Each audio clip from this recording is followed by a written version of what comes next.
the CAIUS House of Repose. You had spoken to a guide there known as Azaka, a woman of Chultan descent who has some tattoos and seemed to have experience with jungles. And after agreeing to a request of assisting her with something she had before reaching, or in addition to reaching your own quests, the group had effectively hired her on as a guide to assist. So, Makuhutli, who had spoken to an individual wearing a silver mask, had been tasked by this individual to find the thing known as the Soulmonger and stop it from spreading the death curse. In addition, Makuhutli had his own quest to find a item known as the Skull Chalice of Chikakare and retrieve it so that the old royalty that his family served would regain their position, and so that he might gain a rank, a show of skill and courage himself. So you're currently at this inn known as the House of Repose. There's a number of guests, but it's not packed.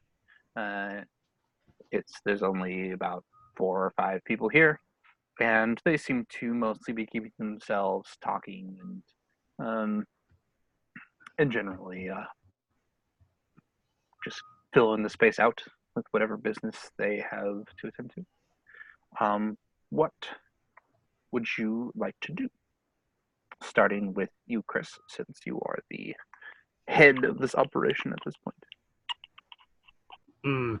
Well, I don't. Let's see. So we have hired the guide. So we like. Azaka is there, and she Azaka is available to be spoken to. Yes. So Azaka, how soon will you be ready? How soon will you be ready to go into the jungle? I would like to start as soon as possible.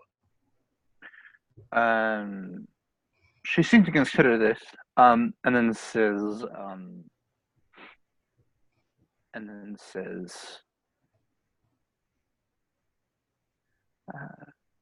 I am a guide.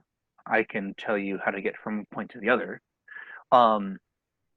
I have what I need to travel through the jungle. Do you have what you need to? I have my supplies, and I have water, and I am not unused to living out in the jungle for short periods.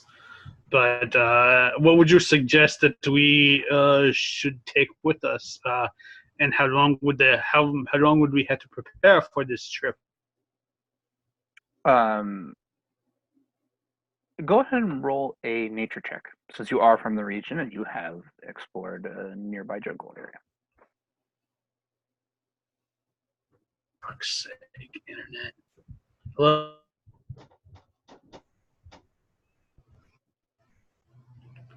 Testing. My internet's cutting in and out for some reason. It was. We can hear you now. Yep.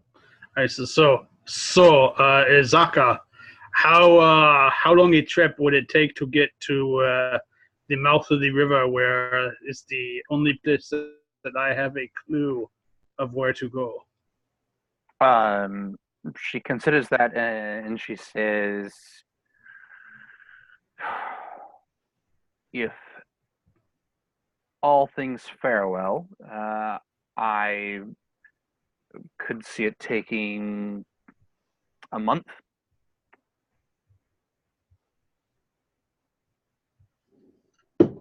So go ahead and roll a nature check for me, please. nature. Let's see what my nature roll is.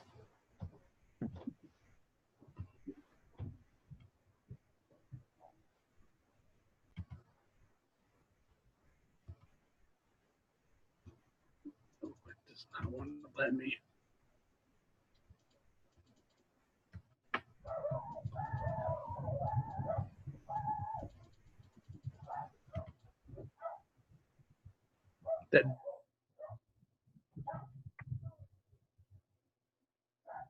That 10, you said?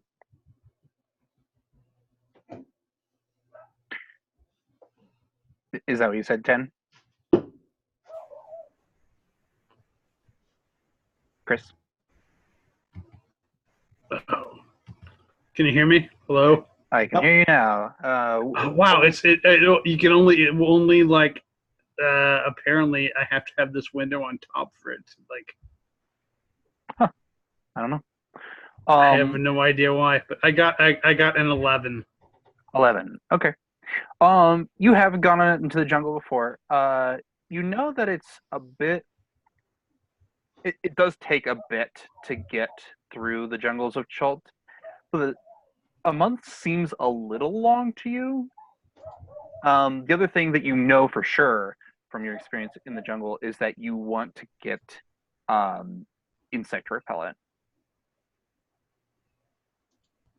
Like, there's this thing that you apply on yourself to avoid the insects here. The insects avoid you is what I should say. You have gotten sick from not doing so in the past. For fuck's sake. Okay, my back. We can hear you. Yep. Did you Yeah, hear what I okay, said? so is there you said something about insect repellent, but I was asking a question and then it cut out when I was talking. So, is there a thing where you can buy, like eat like the kind of leaves that makes your sweat like naturally insect repellent, or is that like not something that's available? You don't. I mean, that sounds believable. You don't have knowledge of anything like that. Like, you don't know what those leaves would look like. You don't know where you would buy them. You don't know how much they would cost if they exist. That sort of thing. Right, so I guess I will But go and there get is supplies. yeah, you're gonna you know that there is insect repellent. You don't know exactly where you'd get it, but you know that it's there. It says, well, as the guide, is there some place you would recommend to go to stock up on supplies for everything that we would need? I am not used to this town. Okay. She says, wait one sec. Just double check. I'm pretty sure this is the case, but oh, come on.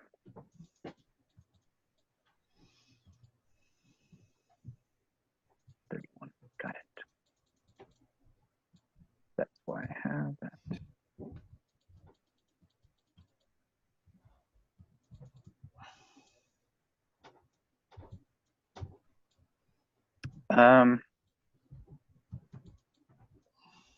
She says you could probably find it in the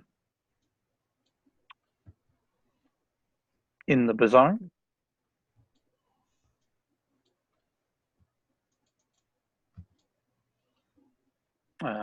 You could also find it in the. Sorry, she says you can find it in the Red Bazaar. You could also find it in the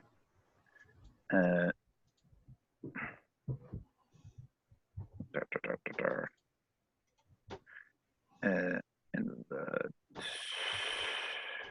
merchants ward, but I think that might be a bit like I'm not sure you would need to go there. It might be more expensive.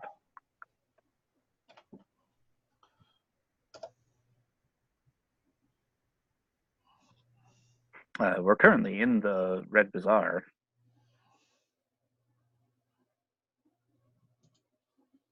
the merchants were, or not the merchants, In game.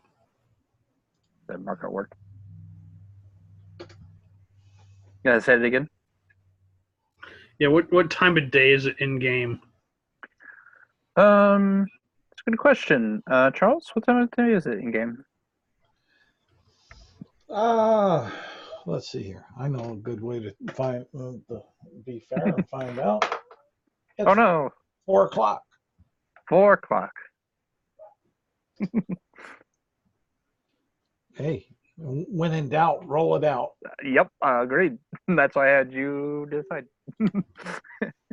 All right, so I would say, rather than I would like to leave uh, as soon as possible. Perhaps first thing like tomorrow morning. Late tomorrow morning. That might be just enough time to purchase anything we need. Yeah. Did you need my assistance in finding the market, or are you able to look around on your own? But I would, since you are the guide and you are the jungle expert, I would perhaps like a list of everything that we would need for the expedition to look for. Go and roll a persuasion check. Persuasion. Dice rolls are not my friend. I got a 14. She says, "All right, sure. Well, if I'm rather than a list, how would I show you around town, and we can get what we need while we're going." Well, I'll just cross my arms and like give like one of those like silent nods. Okay. So she heads out with you in tow, presumably, into the Red Bazaar, out here into the marketplace. And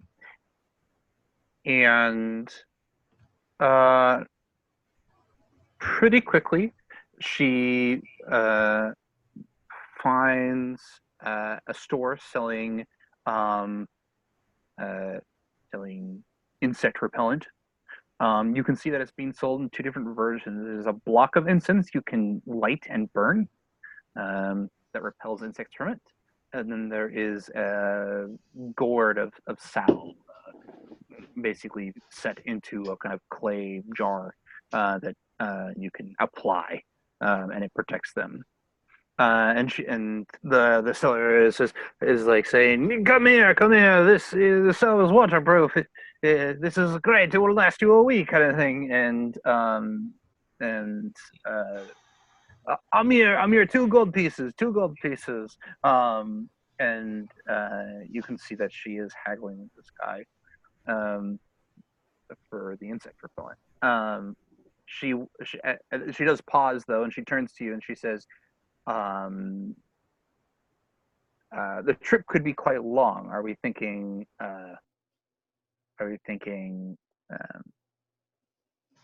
That we want to just get the applied version?" She's kind of like nodding her head yes when she asks you. Yes, I do not think the incense would be good for when we are traveling. Okay. Because She we would said, just burn the incense and then we would leave the area where the incense is burning and then it would not work anymore. he says, "Oh no, this incense you can carry with you. There is no issue. It's very easy to carry." He picks up one of these blocks, and she says, "Yes, but it doesn't last long enough. We're on a long trip. We're gonna need." And she kind of looks and she says, "2, 4. So,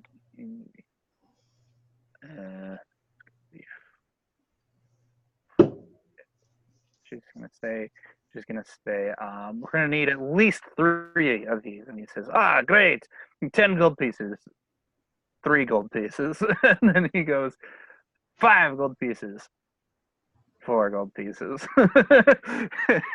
He goes, deal. um, then she turns to you and holds her hand out for the money. All right. Is the Tabaxi here with us or not? The tabaxi. Oh no, he is not here with you. Where'd he go? He was never here. Ooh, spooky. The other character who had who I hired me. know. I'd be like, oh, I would need a receipt. I'll pay it, but I need a receipt. He says, a receipt for what? Quality? I can guarantee you quality. This is from the. I need to bring proof of my expenditures to my expedition leader. Come on, this town's run by Allenness. They'll understand that. Say it again. I said this town was run by so they'll understand. The guy wants paperwork. Gotcha. I'm sure. Yeah, I guess. Yeah, I mean they would, but okay. Yeah. So what he says is he says very well, very well, and he said he gets out a piece of paper, he writes some stuff on it, he holds it up to you. It's in common. He's basically written in, three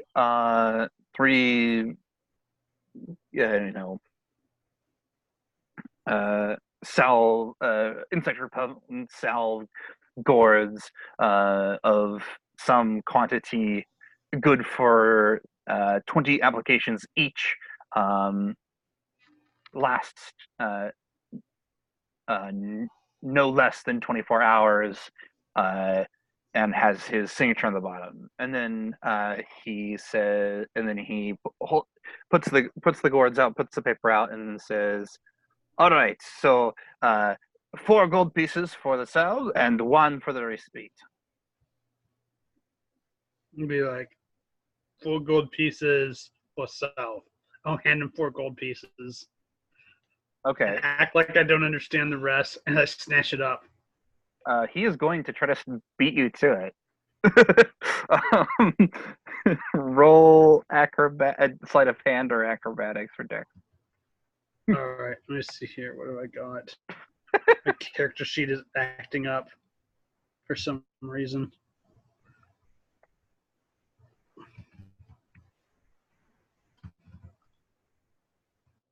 Meanwhile, back at the tavern. Oh yes, go ahead and roll that still.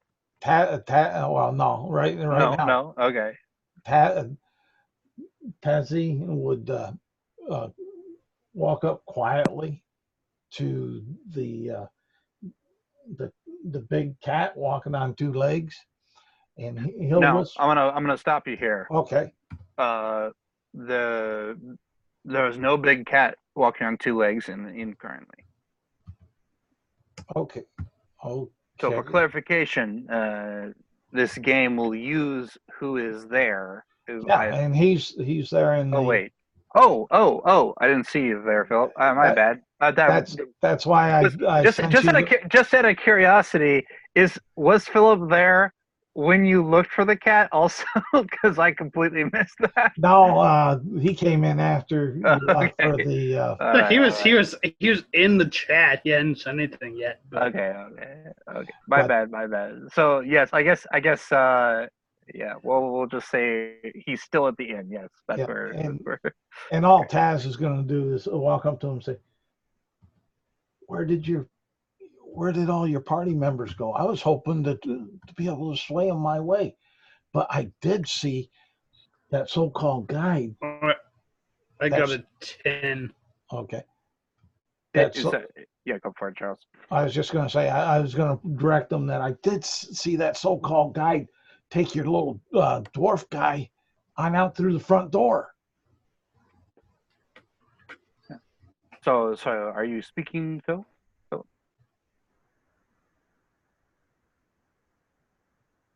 Phil. message if you are speaking. If not, then we'll allow it for now. Okay, he switched over to Togo. Togo. I did Oh. that. Okay. He said I was listening. Okay. What's your answer or response to what you were listening to? Yeah, it looks like we're not hearing you through We had them mic. figured out yesterday. I know, but I'm not hearing them. I know. It's just trying to. Yep. That's odd. Mm-hmm. Maybe he isn't talking purposely. I don't know. Okay. But feel free to respond in chat as needed. Yeah, but that's what I was doing to try to. Yeah, that makes sense. So that's what's happening over there. To direct them that way and cast a mild dispersion upon the guide that they chose. Sure. Yeah, I think that's fair. We'll wait until he's able to speak before we go too far with that. So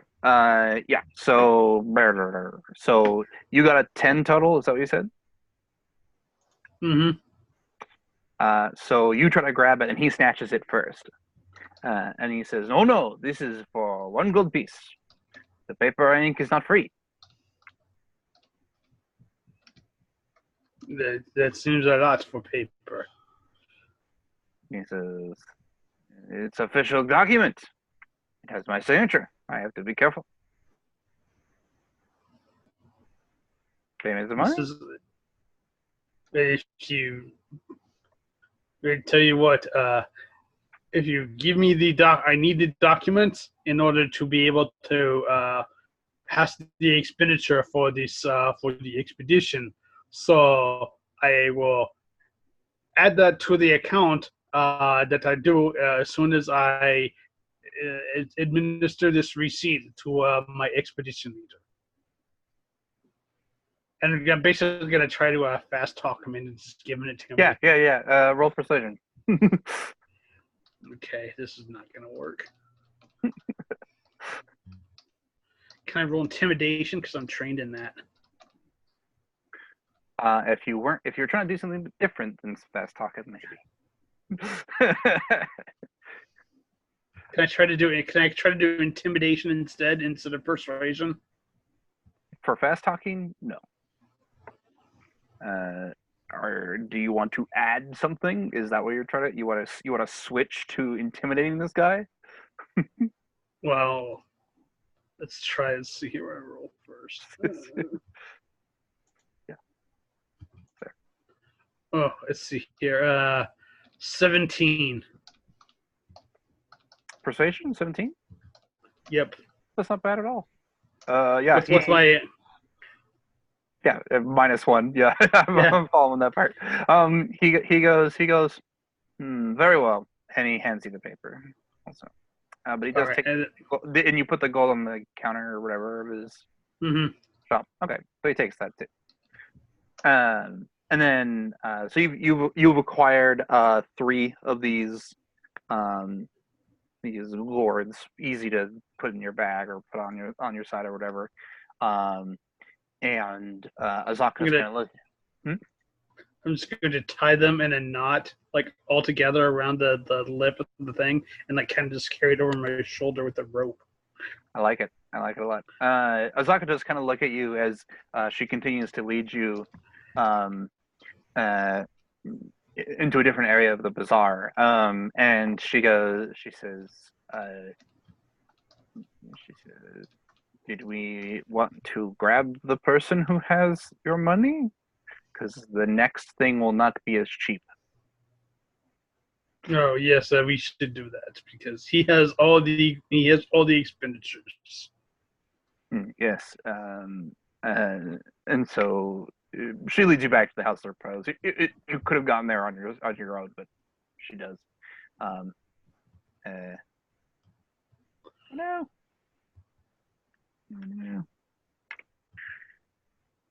We could try.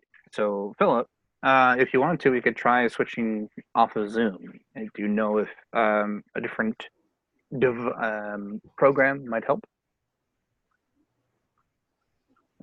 I see his icon has him muted, and I can't unmute Well, he said him. my mic must not be working. I'll just go, is what he said.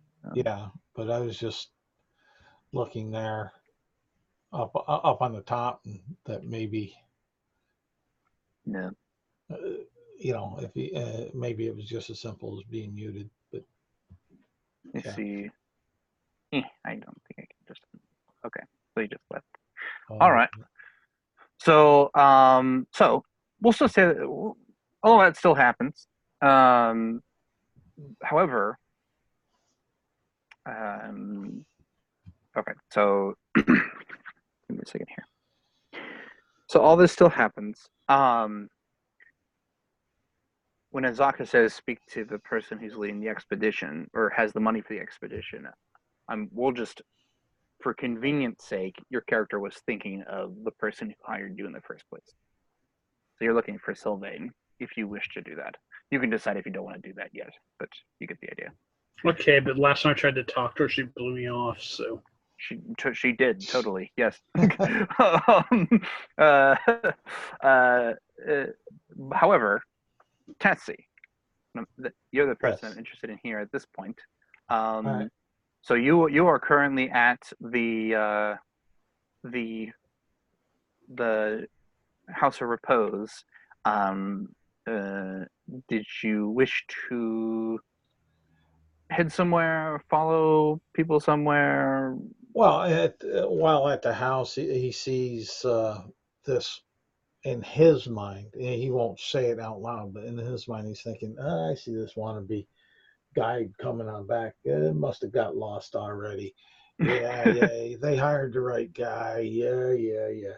And then he'll look at the uh, little dwarf guy coming on in with it. Just for clarification, I'm pretty sure Makutli is a human. Is that correct? Oh, that's right. Yeah. Yeah, Dwarf was the other guy. yeah, Other that's guy. right. Yeah. That was the other guy. My bad. Now, be looking at the uh, strangely clad eagle man. Yeah. And I'm wearing native garb. yeah, but He to thinks it's Taz, strange still. to Tazzy, it's strangely clad, looking like an eagle, wearing this big old eagle headdress mask and like that. And he'll say, "What did you do with the rest of your party? Did your guide lose them already?" I'll look up at this guy and be like, "Oh, who are you again?" Wrecked. Oh, I'm just an innocent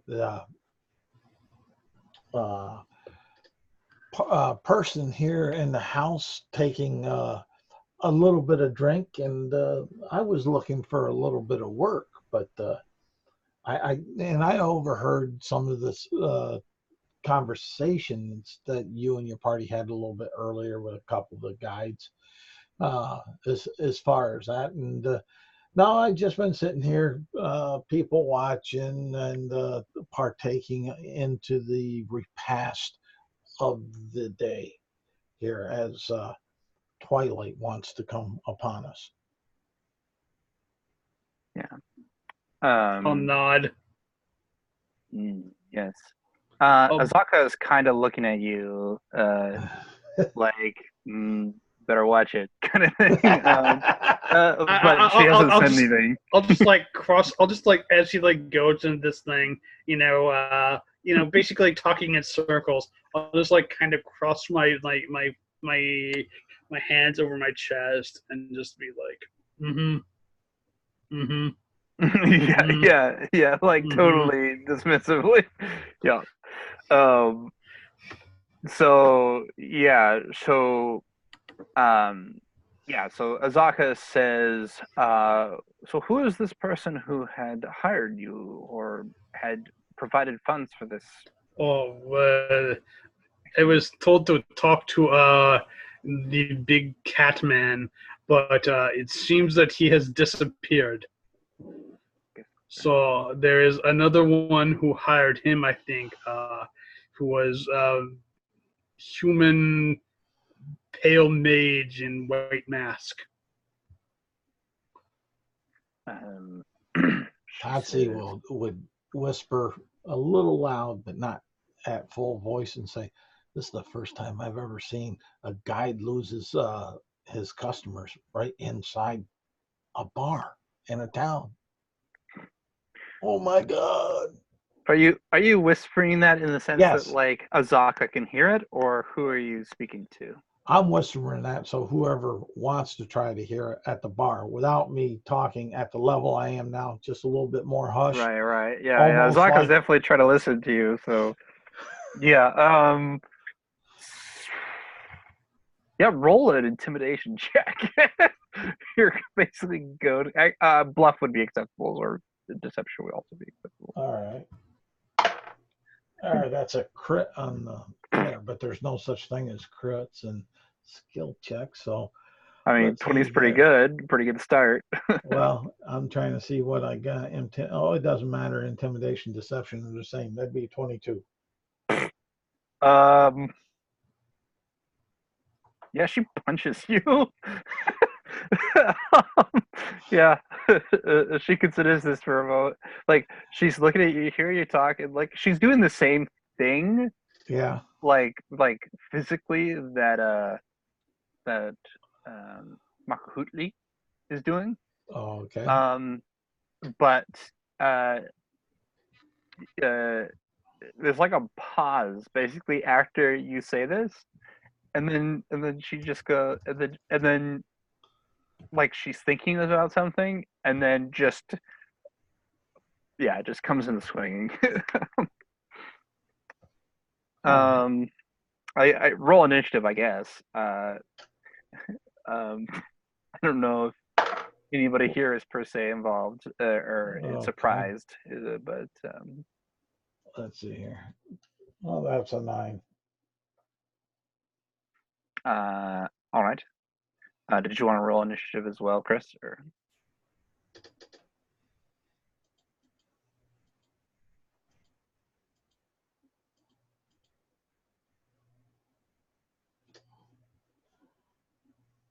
uh, we're not hearing you. Just saying no, Chris. I'm not saying anything. Okay, Oh, okay.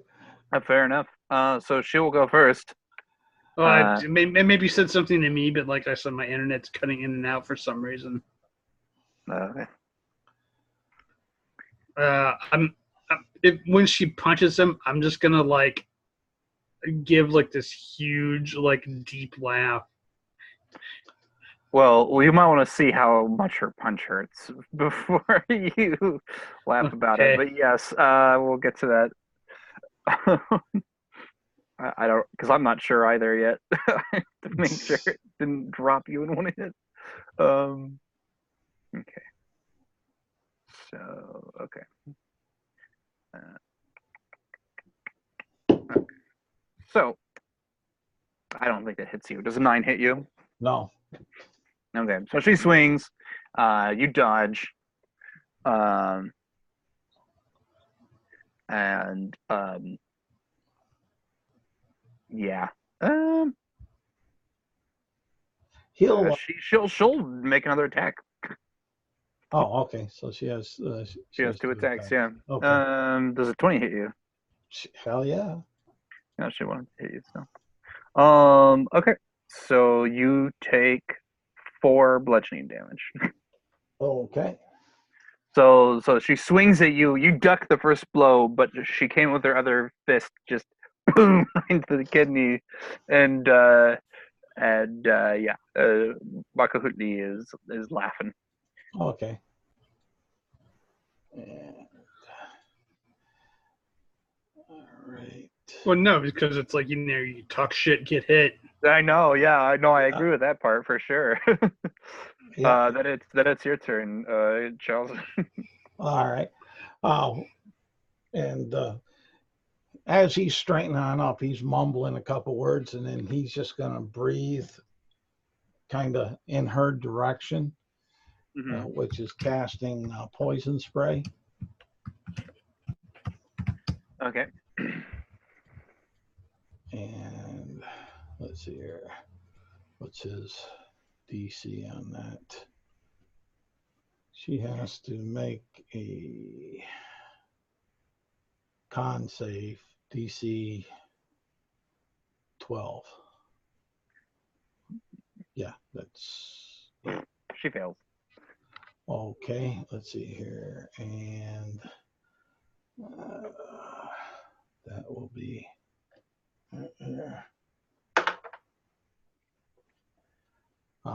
7 points of damage. She kind of Poison stumbles. damage. Yeah. She kind of stumbles back like you just blew like a fart in her face or something. And kind of coughs, and then it looks like she's about to go punch you again. When the bartender says, the person at the house of repose here, presumably Kaya, you're not sure. Yeah. Basically goes, take it outside. This isn't the place nor time for that. And so she's about to punch you again. But she seems to be calmed down when Kaya says that. And then Right, now that things are calmed down, I'm going to step in between them. yeah, like she doesn't attack you on her turn. But yeah, you can step in between them at this moment, and she says,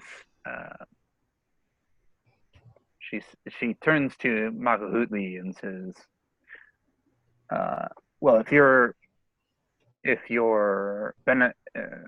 expedition, what would be the word? If she says, if your benefactor isn't here, there's no reason for us to be here. And then she just leaves. She heads out the door.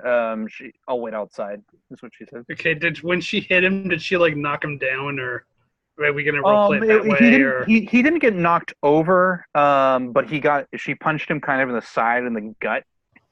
It was just like a kind of thing. And I mean, 4 points of damage isn't insignificant, but it's also probably not significant. So I was just wondering, just like kind of clutching his side. I'm just saying, if she hit him in the face and bloodied his nose, I would like take a napkin and like toss in the guy's face and turn around and leave. No, there was no. Clean yourself up. No, she didn't pinch him in the face. I'll do that anyway. I'll grab like a napkin off the table, throw it in the guy's face and says, "Clean yourself up." All right, sounds good.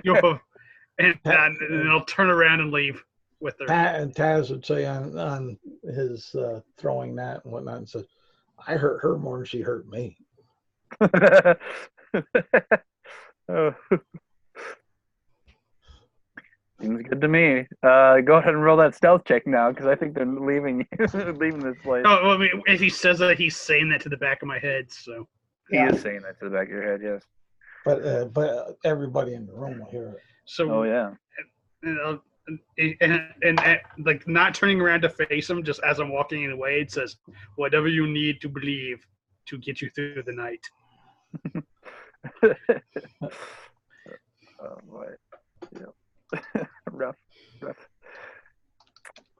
Okay. So at this point, can I get an investigation check from Makahutli, and I'll roll for Asaka as well, for finding out this location of this individual, this pale wizardly individual with the mask. You're looking for this person to okay. fund your expedition as presumed. All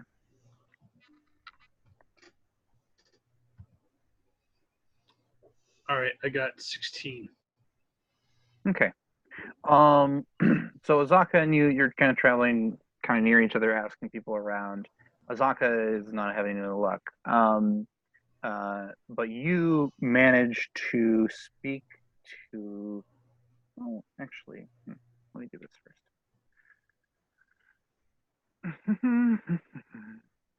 Actually, yeah, we'll do it that way. So you managed to speak to one of the people down at the docks where you'd first met her, and you're like, well, surely somebody else saw this person, and basically learned that she headed up toward the merchant ward. It's at this point that you realize that she had kind of pointed off. When you first saw her, she was kind of pointing off in the distance and just kind of having been told that she seemed to head toward the merchant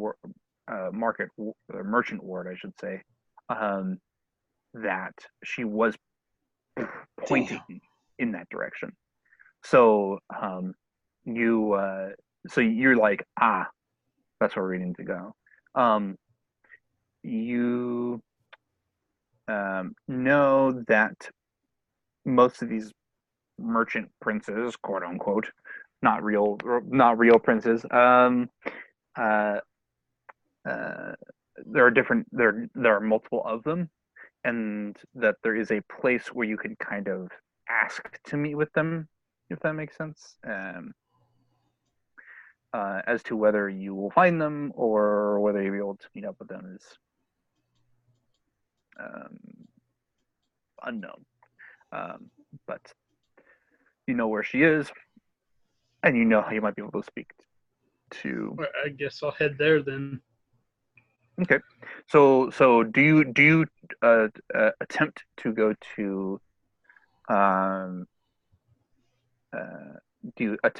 to where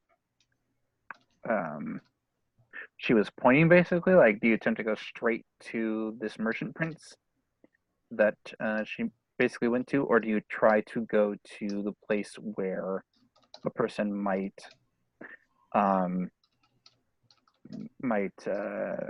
seek to place an appointment with one of the merchant princes? I guess I'll go just to where she said she was going, because as far as I'm concerned, like, she hired me, so, like, I have to, like, set up a meeting to meet her. It's like, oh, I'm already in her employ, so. Okay. Be like, I do not know where that cat person went off to, but this is the danger in hiring cat people. Yes, naturally, obviously.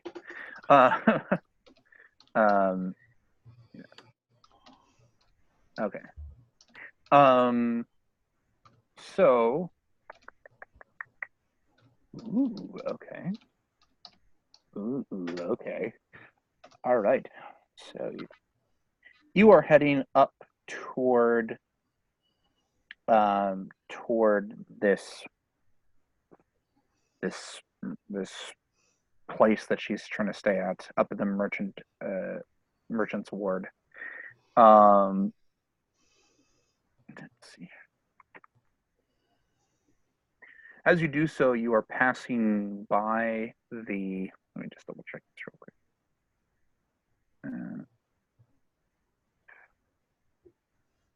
Hold up. 4, 6. Where's there? They're up there. Got it. Go from there to there.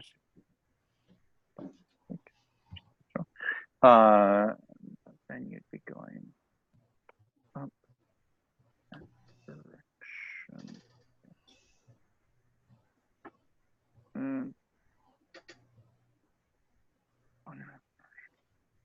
Okay.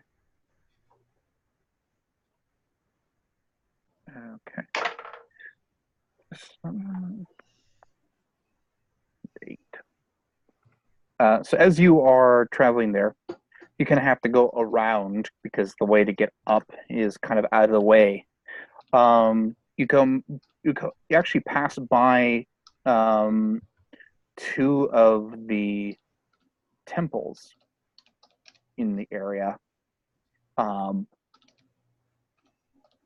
One is to Gond, an name for a deity of artisans, craftspeople, and that sort of thing. The other is a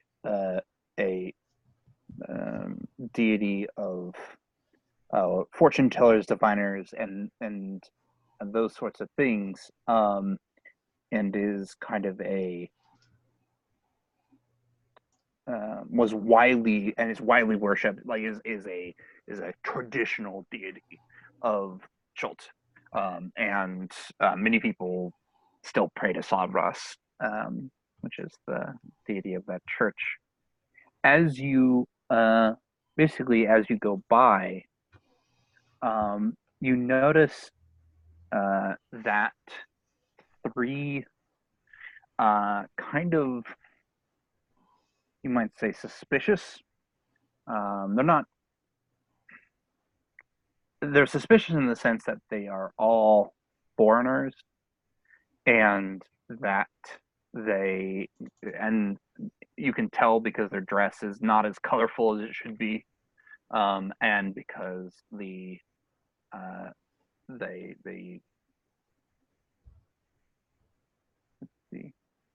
and they carry themselves like warriors, even though they have no weapons on them. And these three individuals kind of head in. Actually, it'd be two individuals head in to this church, with the last one kind of standing outside, in kind of not in front of, but watching people who enter the front door. Or is he like stopping people from entering, or is he like? He's not stopping people from entering, but he's watching people as they enter. And as far as you can tell, this is a church for like people can just walk in normally. I will look at this. Think, oh, this is very suspicious. Perhaps I should. I do not like to see these foreigners causing trouble in their native temples. Azaka seems similarly perturbed, presumably for the same reasons. She agrees wholeheartedly. I'll head over there. Okay, it's literally on the way. That's why you see it. Yeah, I'll stop in and like act like I'm going in to offer a prayer or something. Yeah, you go in.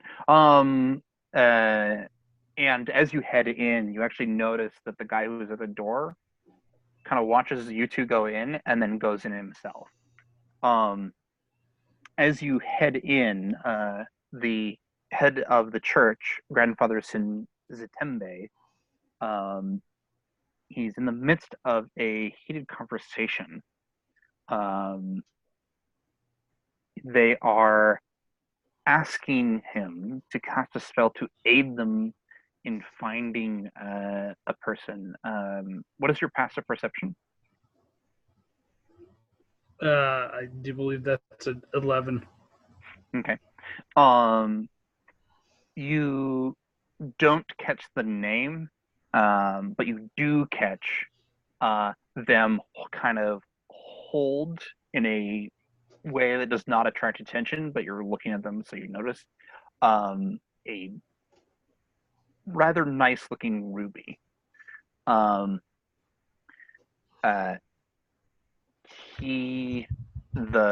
priest, Grandfather Zitembe, shakes his head no, and kind of makes a motion with his hand for them to leave.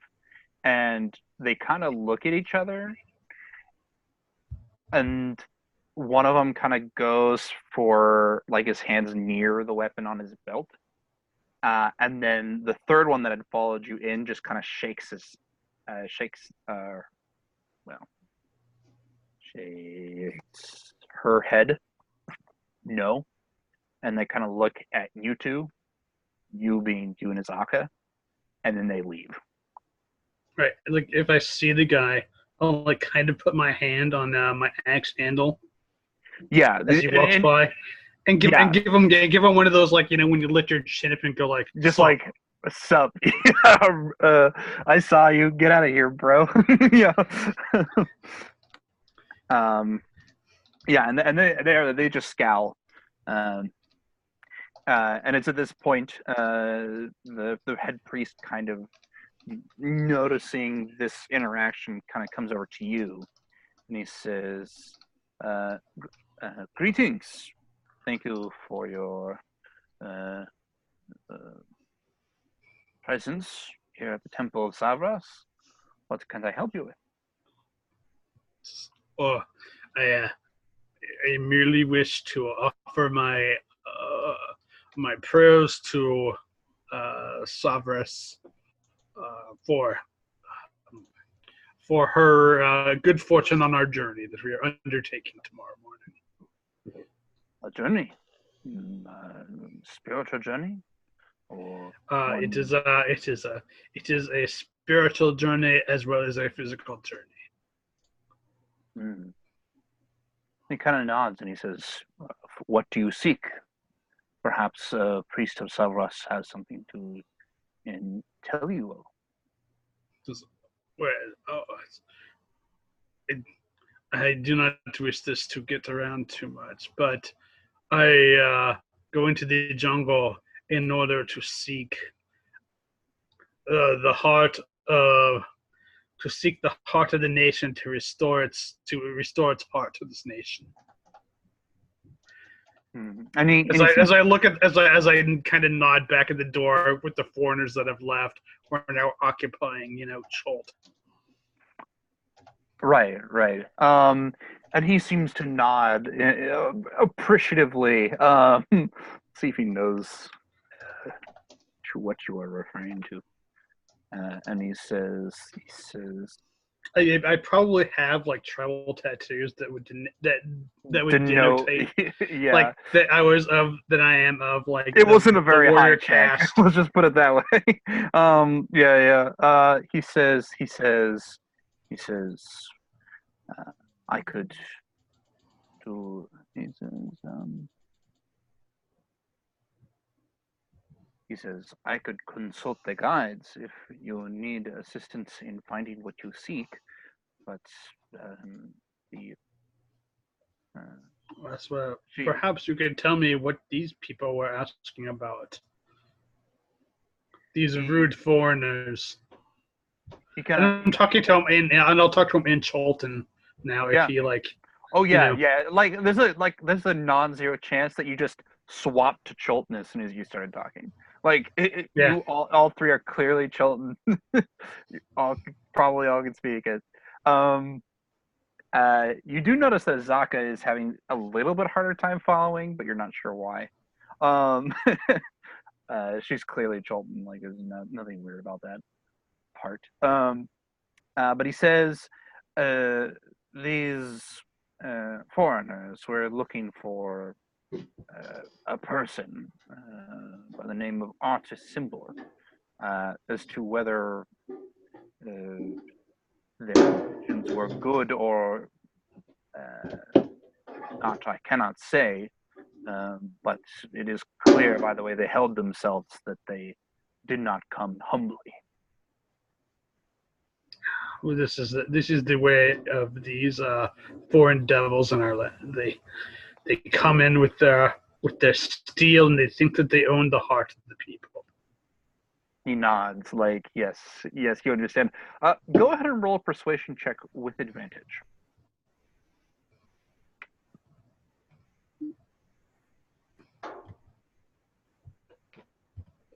All right.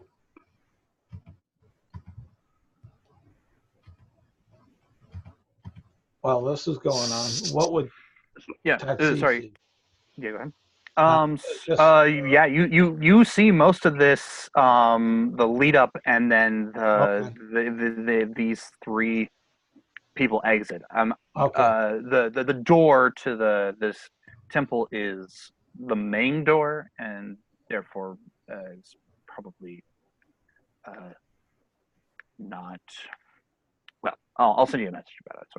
Okay, I'm just wondering whether are they the only ones I see leave at this juncture? Yeah, at this juncture, only those three foreigners leave. Okay, how would I perceive? Would I perceive them leaving that would look to be a normal, or an upset, or a happy? Oh, they're definitely frowning and kind of muttering to themselves. What's your passive perception? 15. You can hear that they're a little. What's the word? They would say you can hear that they are muttering amongst themselves, and they're not sure who those people were, basically, but it wasn't worth trying to force this if he wasn't going to accept that. Okay. He wasn't going to accept anything. But the other thing that you note that they say is they mention the Zentarim. They say, basically, as they kind of leave your hearing, they say, they're basically like the our superiors at the Zentarum are and so you do hear them mention that, but you're not sure in what context or even who the Zentarum are per se. Yep. All right. So what was your persuasion check there? I got a roll of 17, so that makes it a 16. Yep. He says, well, if you are here to seek, sorry, what he says is, if you are here to seek Sovereign's guidance and are searching for the heart of the people, then there is no doubt that the guides would be grateful for your assistance. Please, let me assist you in this matter. I will like bow my head towards him reverently. And he bows in return, even deeper. And Azaka's like, I guess I also bow. And he leads you into kind of this. Let's see.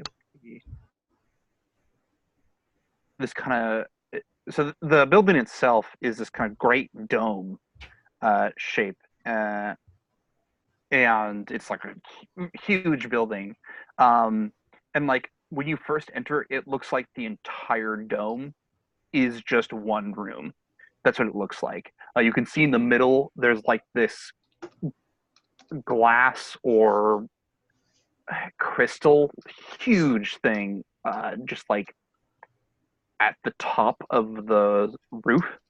But then there are these columns that kind of come down, and when he leads you off kind of between some of these columns, you realize that there are some rooms either attached onto or maybe the room actually is like kind of more of a cylinder shape, and so he kind of takes you off into this side room, and he takes out this ritual incense, and over the course of a few minutes of prayer, he said actually, never mind, he does not say a few minutes. So actually what he does is he takes you into a side room, and after a few minutes of prayer, he says, this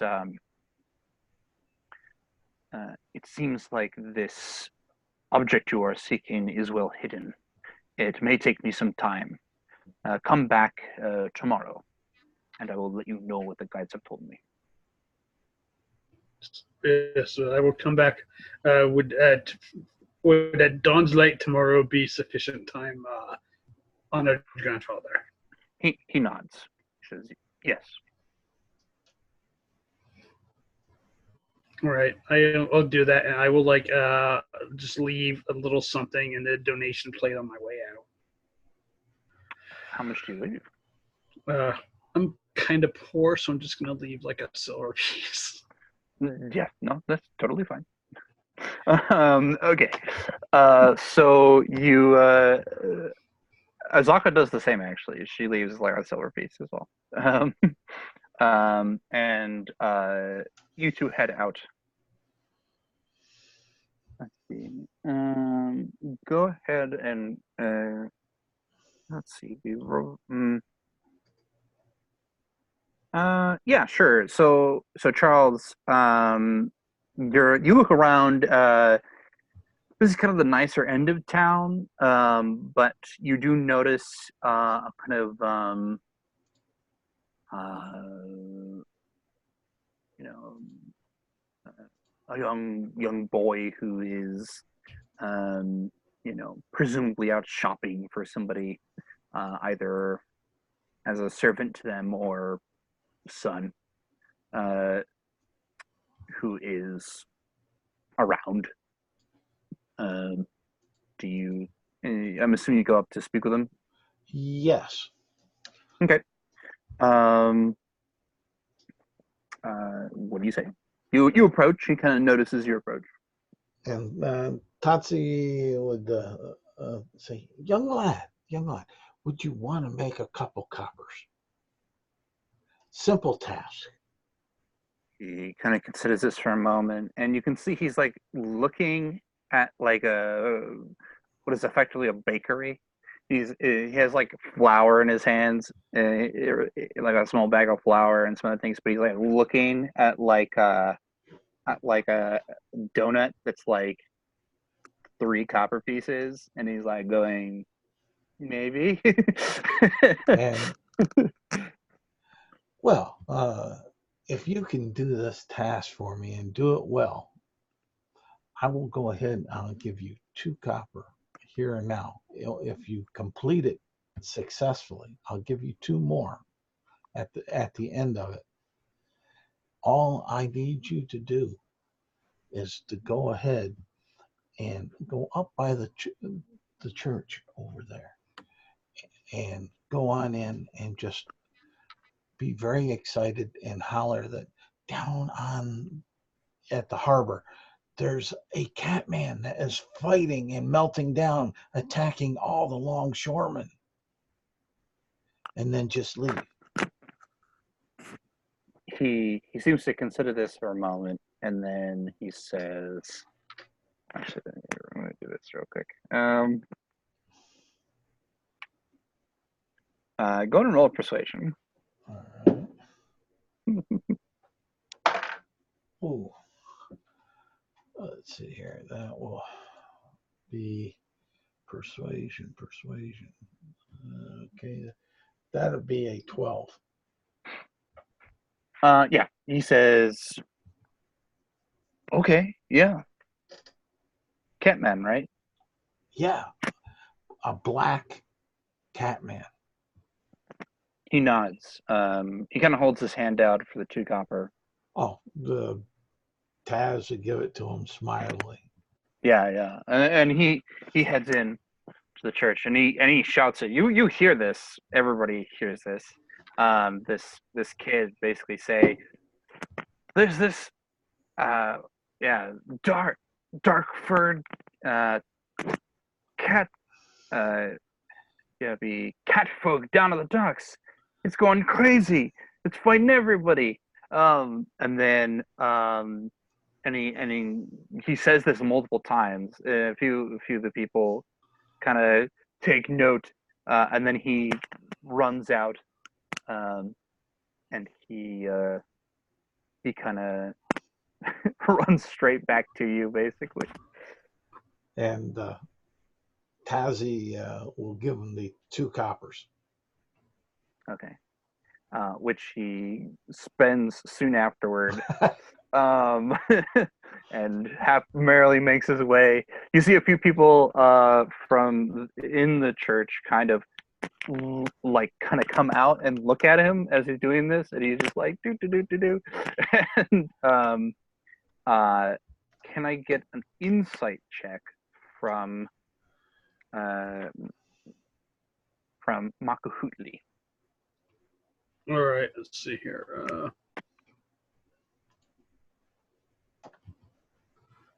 I got a 19 on that. So, what do I discern? The kid.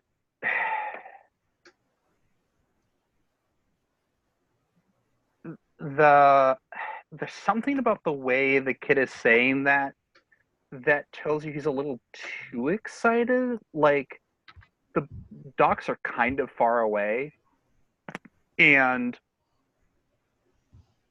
for him to be, shouting about this at this temple and not any of the other closer temples or whatever. Like either it's a really big deal or it's not. Like it's not. There's like a prank, right? You get a sense that it's a prank. Is effectively what you're. I was kind of inclined to blow it off anyway because Yeah, but like just from the statement, it's like either it's really important or it's a prank. It's the boy who cried wolf kind of situation. You're like, I would be like, these yeah. youth today, they have no sense of duty. They need to be employed. What work? Yeah. Yeah. Some of the people seem to have taken interest, but largely,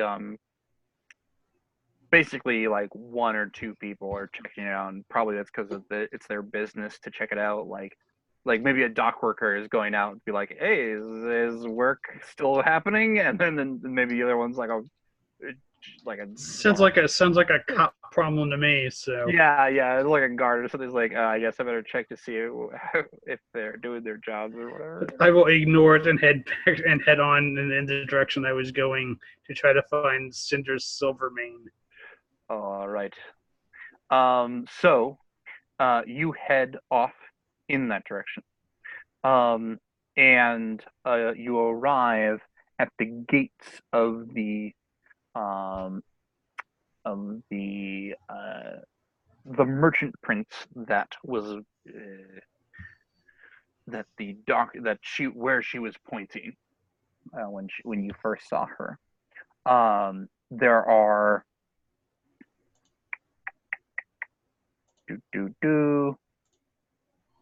let me double check this stuff. There is a kind of gate around most of the villa, and then there's this entryway,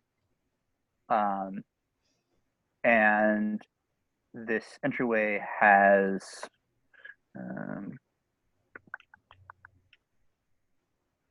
two guards dressed not the same as you, but similar. You get a sense that they have experience fighting, and that they would have a loyalty to this merchant in the same way that you would have a loyalty to the nobility. It's 2 stories tall. You can see that there's a garden off to one side that is a tall wall, kind of blocks, and the guards just kind of notice you approach, and one of them puts a hand up and says,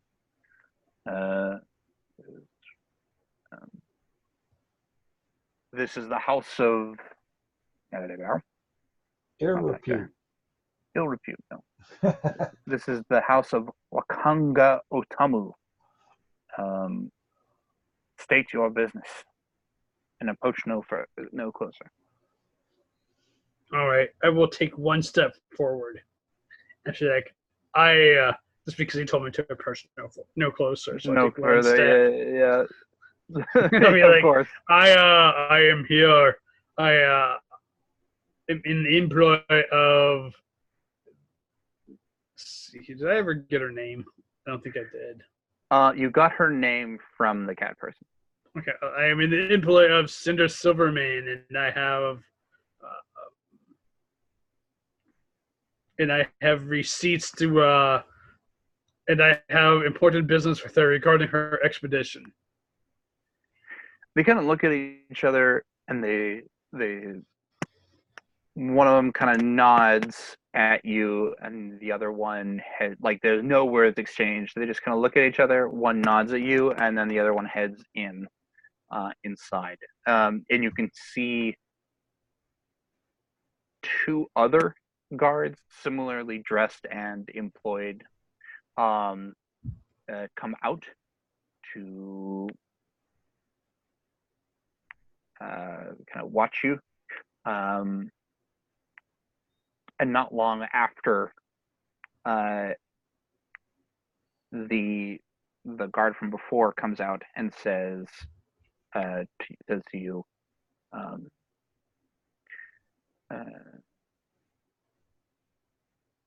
Otamu is willing to meet with you. Come in. And he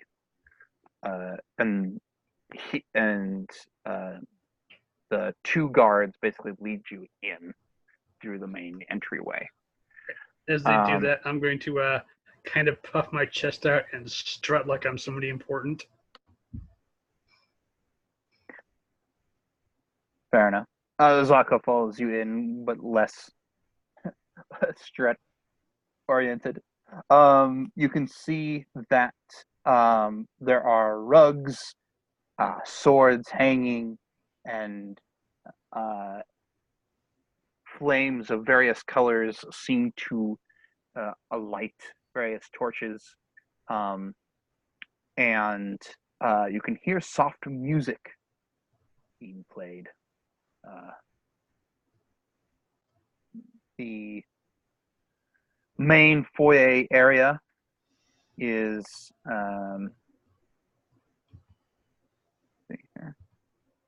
this entryway. There's a washroom to the left.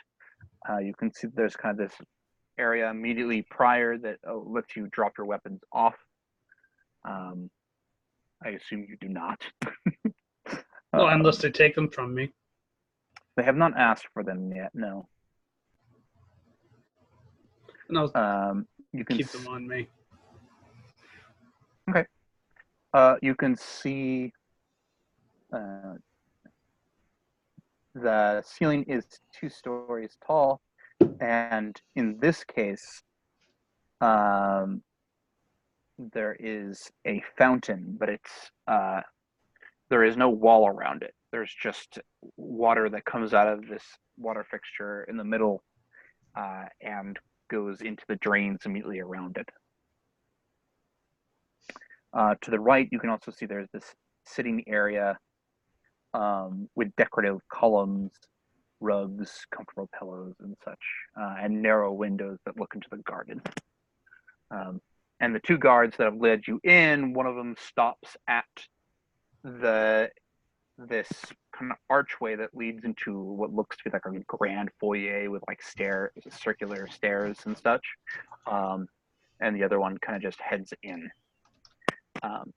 And the one that stops in front of this space, kind of acting as a guard to the further in the building, says, you may wait in the seating area for Tamu and Sintra. All right, I guess I'll wait. Okay. It is a few minutes before anybody arrives, but it is in fact the wizard, the foreign wizard that you had met before that arrives.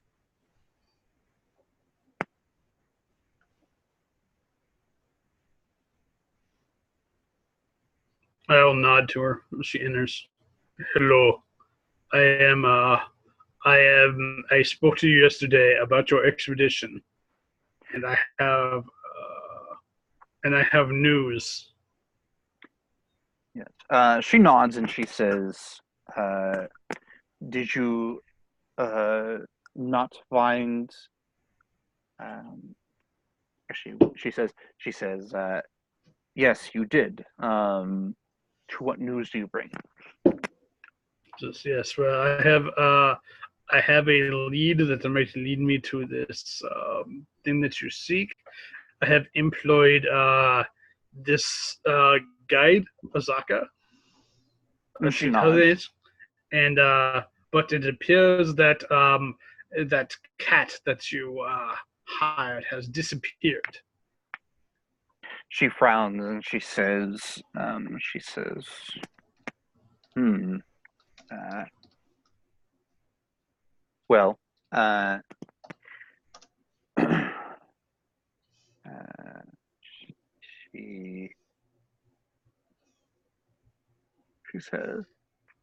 I have left him Yeah, she says, I had left him with some of the. Actually, no, what she would say is, uh, yes, I had sought him out from a friend of mine, a guild of some repute that had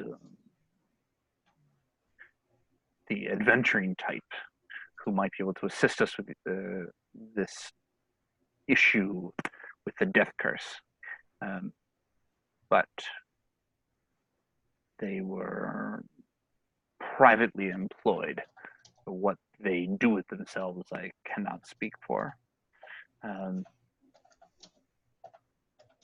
He was, she says, so then why do you seek me out?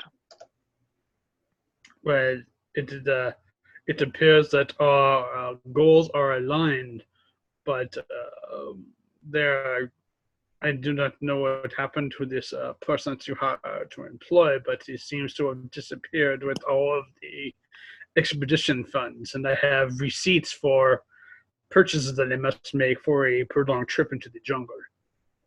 And also, perhaps if you would, he did not actually wish to, before he disappeared, he did not inform us on what we were seeking exactly. So I wish to have the information and to take responsibility for this quest upon myself. If our paths are indeed intertwined. She kind of nods and she says, may I see this receipt?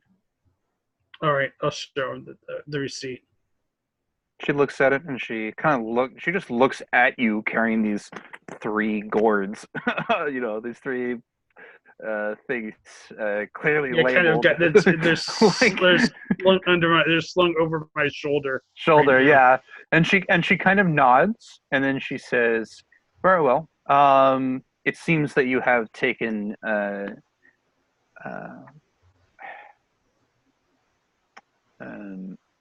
better precautions than the other than the cat. I see that I can trust you with funds to head into the jungle."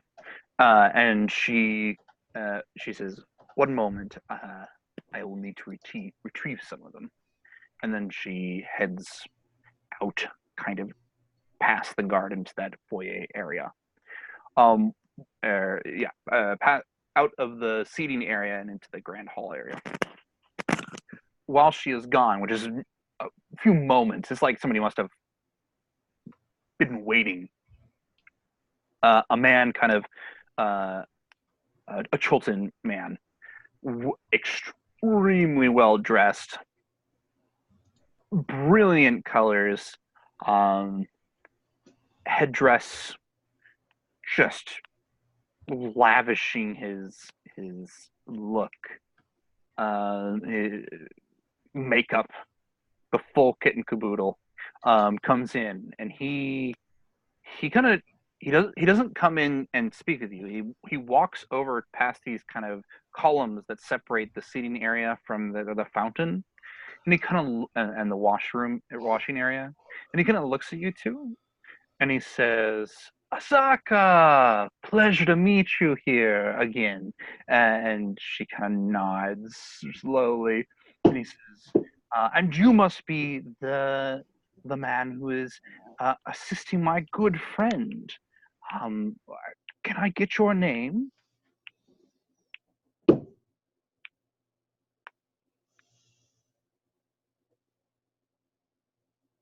Not hearing you, Chris, just so you know.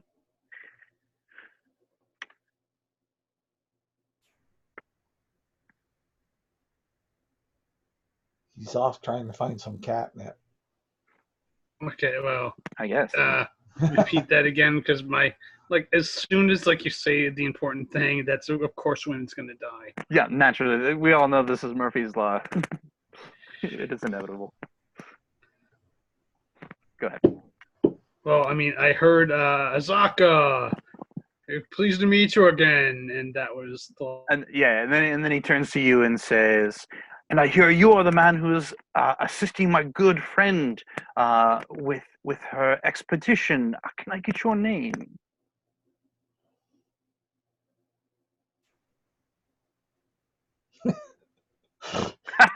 Okay, maybe that'll. Okay, I swear. I think it's just Chrome that's doing it, but I don't know. I cannot. maybe just type it and I'll see it.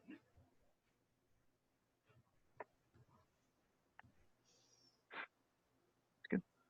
In the meantime, Charles, Yes. you have started to write up a map. First of all, go ahead and make me a dexterity check. All right. Can you hear me now? I can, yes, it's true. Okay. All right. So I don't know how much got through. All right. Nothing, I'm pretty sure. All right, he so asked you the just question. What do you answer with?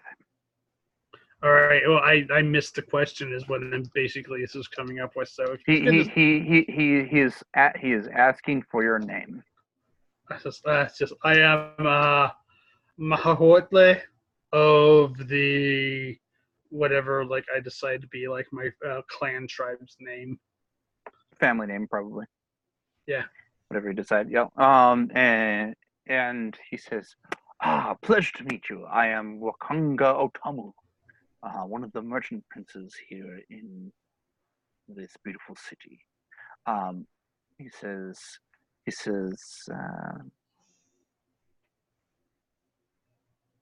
let's see.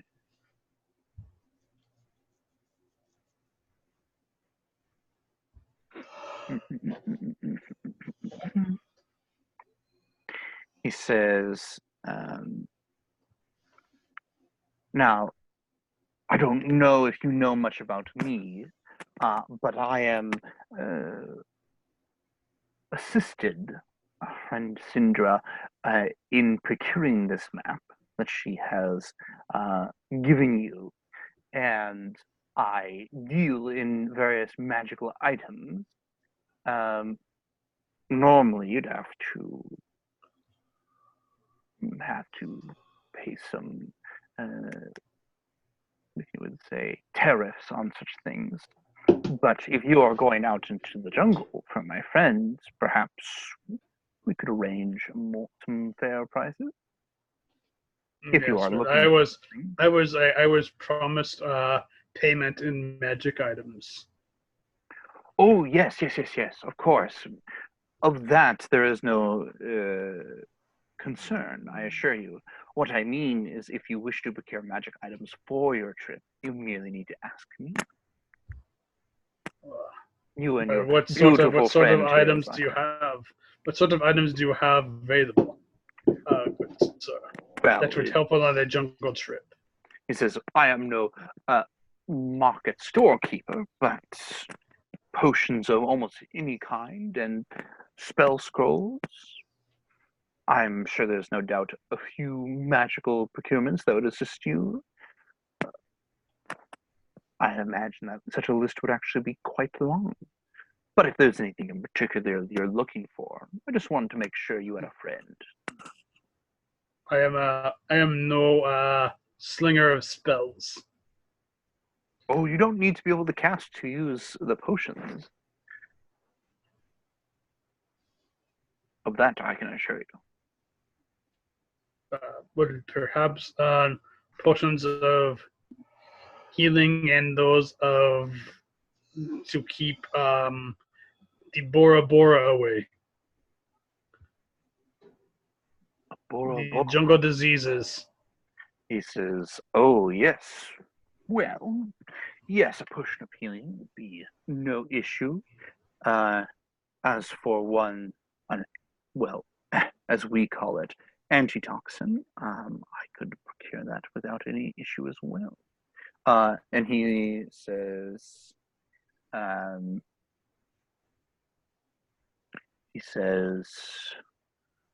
for one of each of such things, it would be he would say, well, at market price, it'd be something around 150 gold pieces. But for friends, merely 100 should suffice.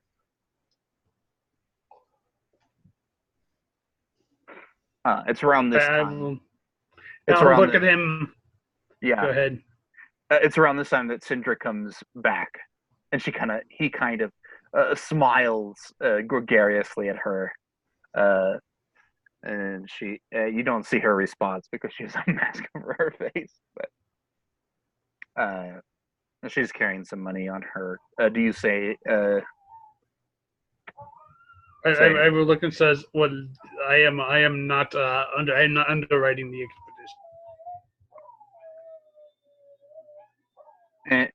Underwriting?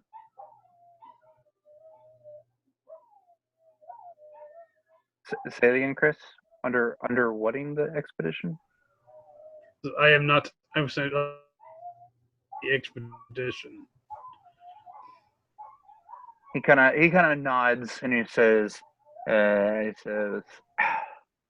those dogs from the nearby pet store. And he so beautiful. Anyway, so Sindra at this point puts some money down. She says, and she speaks to Azaka at this point. She says, "You are hired on as their guide. Was there any funds you thought would be necessary? Or was there any?" She actually asked, "What sort of funding do you think would be necessary for these kind of trips?" And Azaka kind of thinks, and she says, "Well, you would need inkset repellent for any and all people involved. You would need a way to get a fresh source of water, equipment for food and climbing, and that's the minimum." And she kind of thinks. She goes, "Very well," and she pulls out a second bag of coin, and she puts them both in front of you. And she said, "That should suffice to cover any costs of this expedition." And at this point, Otamu, who's still kind of leaning up against this column, says, "And he says, and there are a few ways in town that I'm sure you can find to make money as well, depending on timing, of course." At which point, the silver masked lady kind of turns toward him and says, "Time is of the essence." And he says, "Oh, of course. That is what the money is for, is it not?" And she kind of nods slowly. and then yeah, the Azaka takes one of the bags. All right, I'll take all the rest of the bags. I don't know how much money's in them, but yeah, you don't know immediately, but you can tell it's a not insignificant sum of money that you were given. So Charles. Yes. Okay.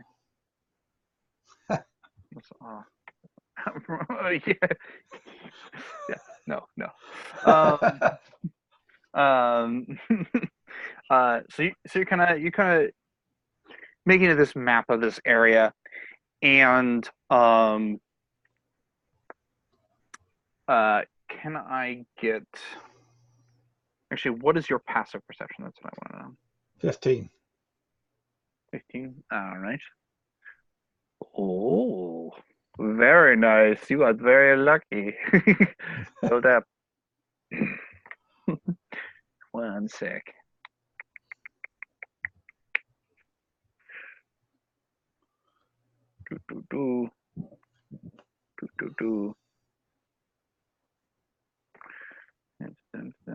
In that area.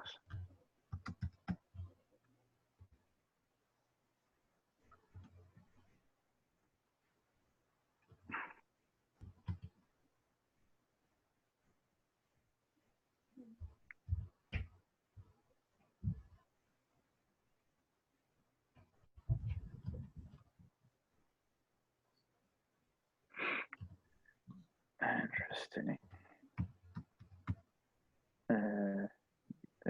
There. Oh, no, kind of. Ooh.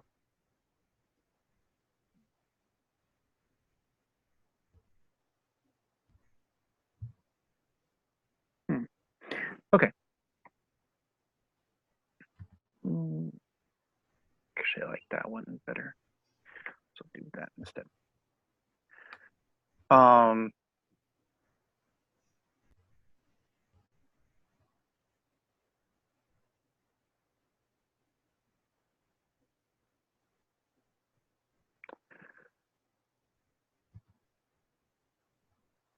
Let's see.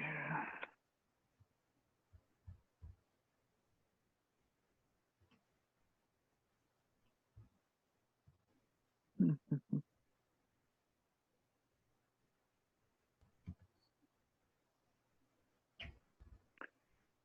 would be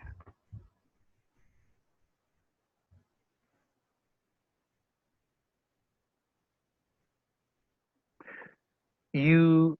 See, you are up in this merchant ward, and you notice a woman who you feel like you recognize a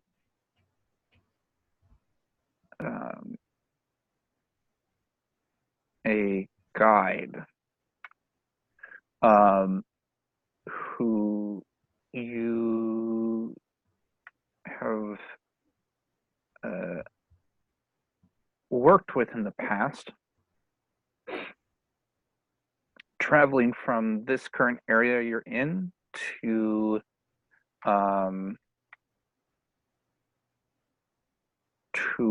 the who you know is the merchant prince of guides and sellswords. His name is Jobal, and he effectively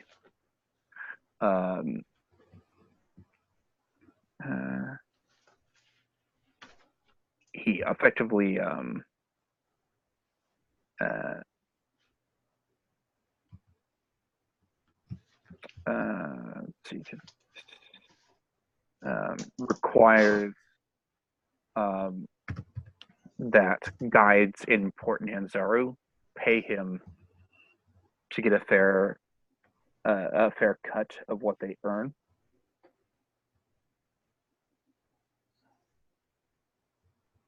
Okay. And part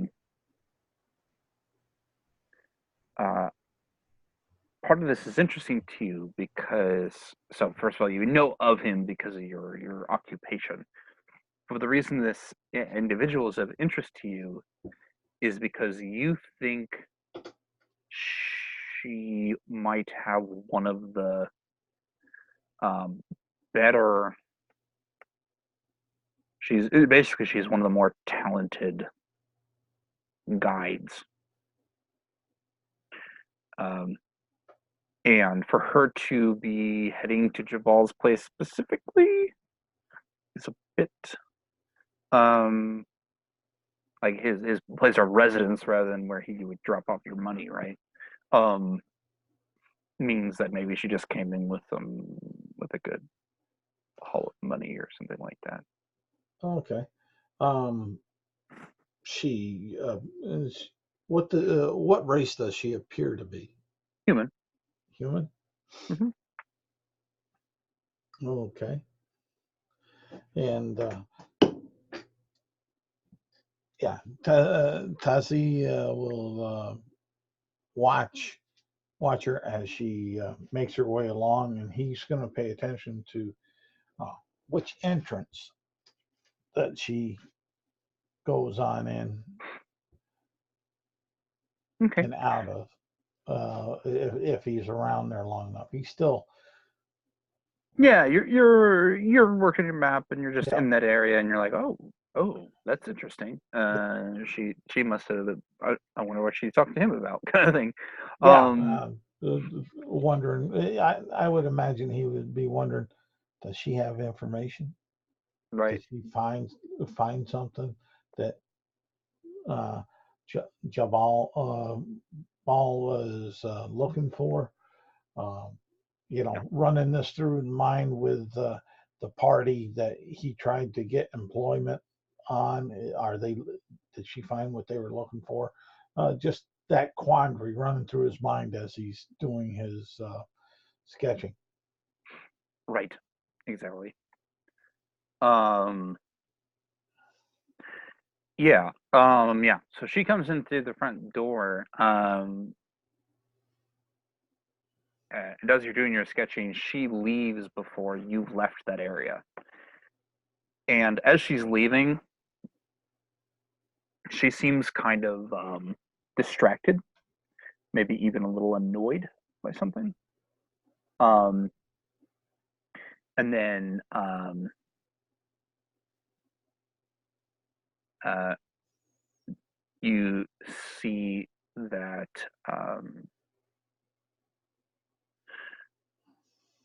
uh, that one that a servant of Jabal's, perhaps, uh, kind of heads out of the building, um, maybe 100 feet or 200, like after she's had a bit of distance, and this other guy walks out and actually notices you, um, and comes over and uh, says, "Ah, Tatsy, yes, Tatsy, no. your name is Tatsy, no?" No, my name is Tatsy. But who are you? He considers this, smiles, and then says, "I am Azon. Uh, I work for Jabal. I have Okay. heard that you are something of a map maker, and I can see I was heard correctly." I I endeavored at the finer arts of map making. I look to improve myself every chance I get. Why? He says, "Well, um, as you know, Jabal is always looking for good maps. Um, and we have recently heard from another guide that um, that group was um, planning an expedition into the jungles of Chult. Were you part of this group?" Well,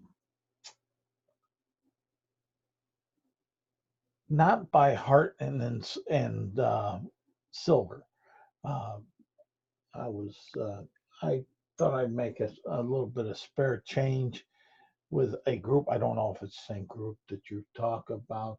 They were looking to go to a small place in the early parts of the jungle. Nothing too dramatic, but it was simple coin. But I was well, outbid, I guess one would say. There no no sense of self pride with uh, picking on a a better guy. They settled for a mediocre one, but all is all. That's their choice. It's nothing of a big challenge. But I noticed this fine-looking female that just left his place of residence, rather looking rather annoyed. Now I know he treats folks better than that, especially lovely ladies. What's what's the story behind her dishevelment or woe. Maybe I could assist such a gorgeous person such as this. Or there again, if the price is right, I will always be willing to assist Jabal. He kind of pauses, and he says, "Well, as you know, Jabal has high standards, and Salida has some skill. That is true, but her reputation is shaky. Trust must be established before we can officially advertise her talents, which is what she had asked for us for. But if you wish to assist her in that matter, then perhaps there is an option here." He kind of thinks. He says, "Because he says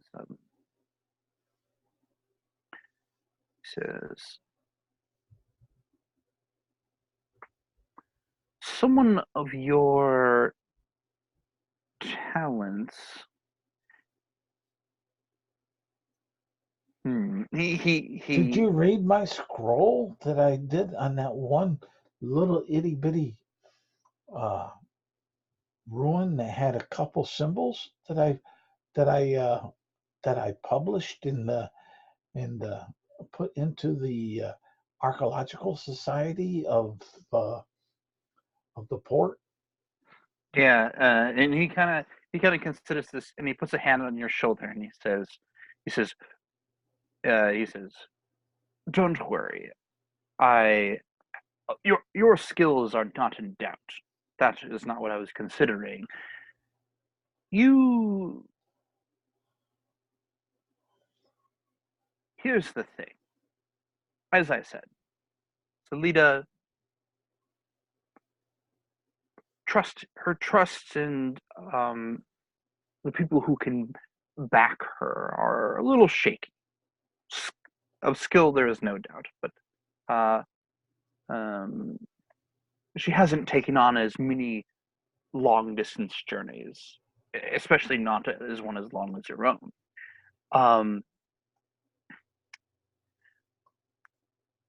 But what Jabal's looking for is someone to assist him in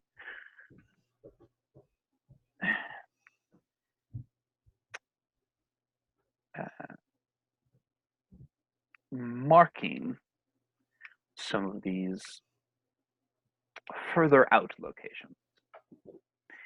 And so Lita felt that this information she had brought, which was no doubt true, would be enough to prove her worth as a guide to Jabal. But Jabal has high standards, and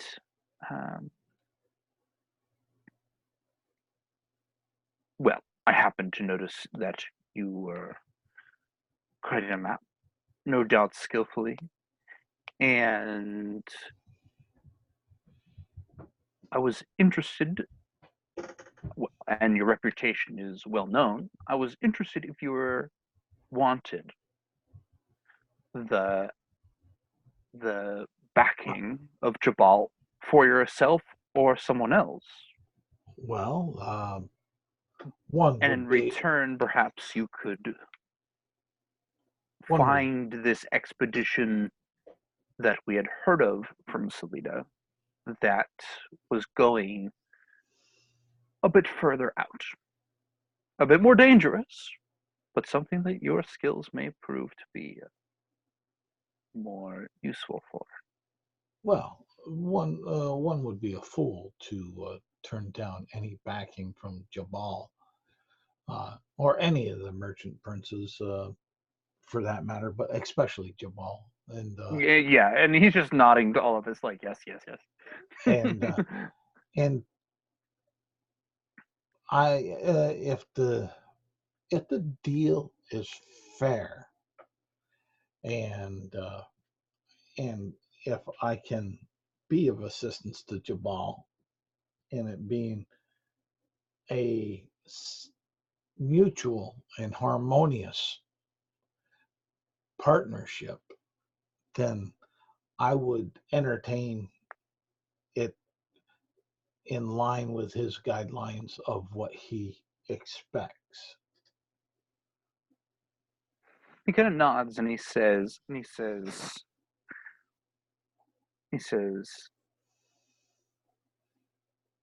well, such an expedition would not be uh, cheap, of course.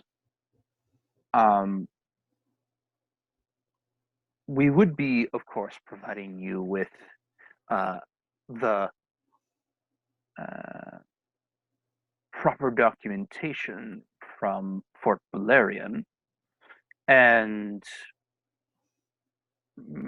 if you can ingratiate yourself with this group, perhaps you would even be able to earn some coin from them.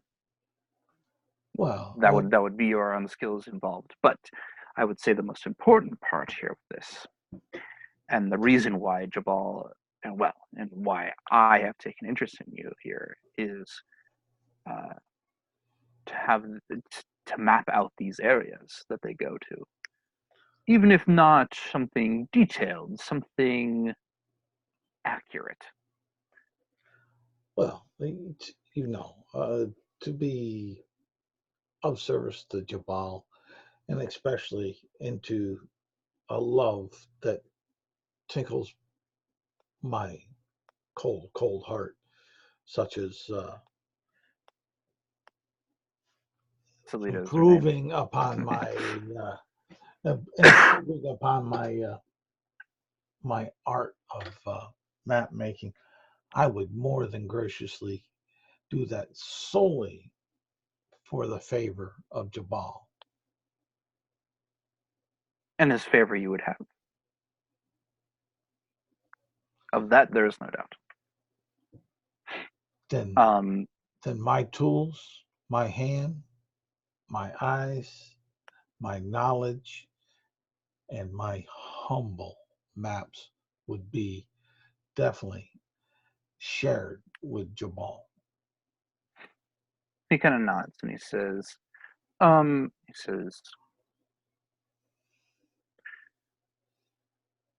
come back to uh, the, he says, the Golden Throne tomorrow morning, uh, before you leave or when you leave, and I will offer you this charter as a sign of good faith.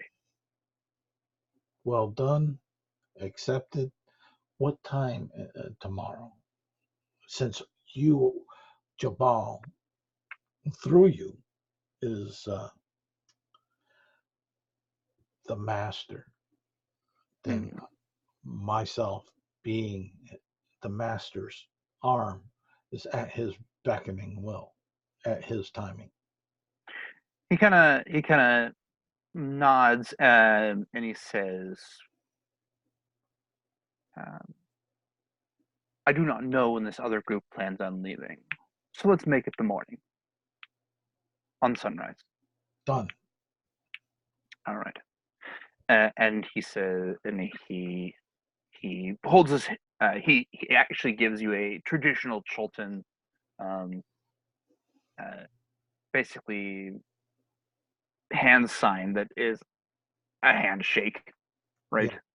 Yeah. And makes his way back to Jabal's residence, which is okay. And after he leaves, Tazi will look around, and does he see the woman? the woman? You do not, but you could try following her. Well, no, and he's gonna still kind of sit in his little vantage point, looking, making maybe some refinements to what he's doing, but really more or less people watching and waiting for those that he's been on scent since the beginning. All right, sounds good. So, Chris, if your mic is working, yes. Yeah. Cool. You have been given this money. This interaction between her and Otami has occurred. Agazaka seems a little uncomfortable in this formal sitting that you are in. And she kind of puts makes a light tap, like, are we ready to go? Kind of thing. All right, we've got I'll gather my stuff. She probably says something like, "Oh yes, we have lots of supplies to purchase. Let's go do that." All right, I'll gather my stuff and be like, "Thank you." Just give him a nod and walk it and he gives you that traditional Chilton greeting I just made up.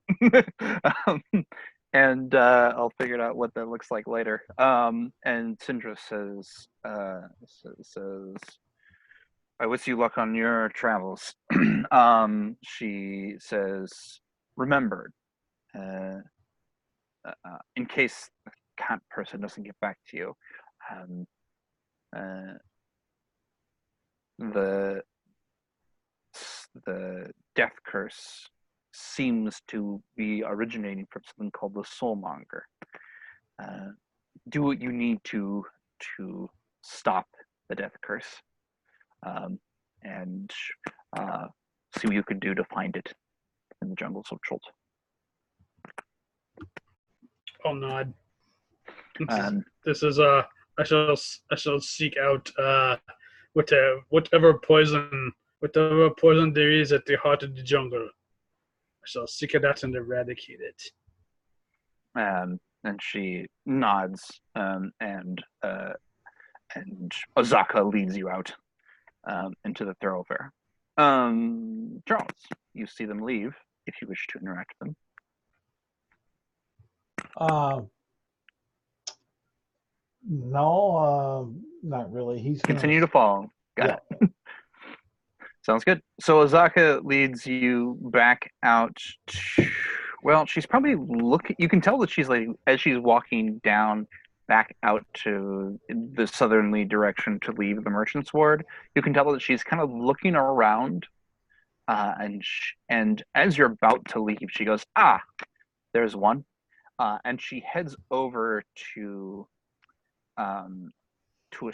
a shop that's kind of near the Harbor Ward. As you leave the Merchant's Ward, and you can see the shop is has equipment for boats. And she says, before you get too close, she kind of says to you, she says, "The rivers that run through Chult that both of us seek to use to our advantage would be best served with the canoe. We may need to figure out how much money we were offered here, though, for supplies." And how far would we have to carry this canoe? She says, "Well, it depends. If we're planning on taking the river chair Iki to where I was hoping to reach, then we can take that from the port here, almost all the way there. From there, though, we would need to travel across a few days worth of travel. to reach the River Ulung, and hopefully reach wherever you're looking for. And as such, with only 2 people, one canoe may be feasible, but it also may not be worth the money. It would be quick and may help us if the weather holds, stay safe. But if the weather gets too poor, as it is wont to do here in Schultz, then it won't have much. It won't be much help.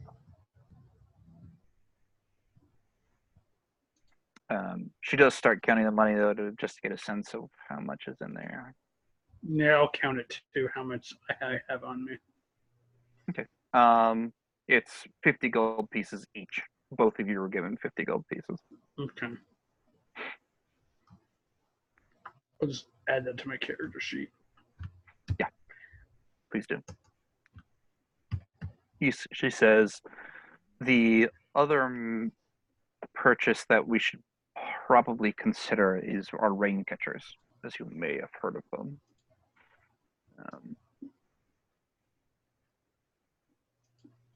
Yes. For how shorter much trips, cost? For the rain catchers, they do not cost too much. Usually, a gold piece at market value. But the main issue with them is that they will be heavy. By themselves, they're 5 pounds, and holding drinking water, they are much more.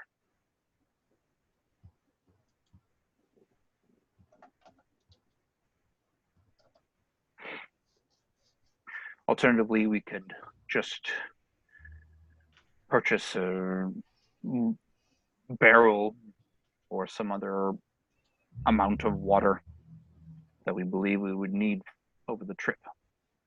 Or perhaps, perhaps we could bring firewood and boil what we find. It kind of depends on what we're going for there.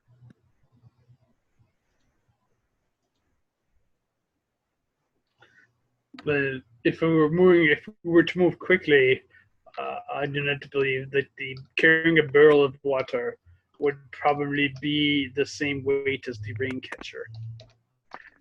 The rain catcher would be much lighter, yes, and it would give us the advantage for a long trip of preventing us needing to carry all the water we are going to drink during the trip, and instead allow us to acquire it naturally. Is there able to get firewood within the jungle, or would it only be too rotten?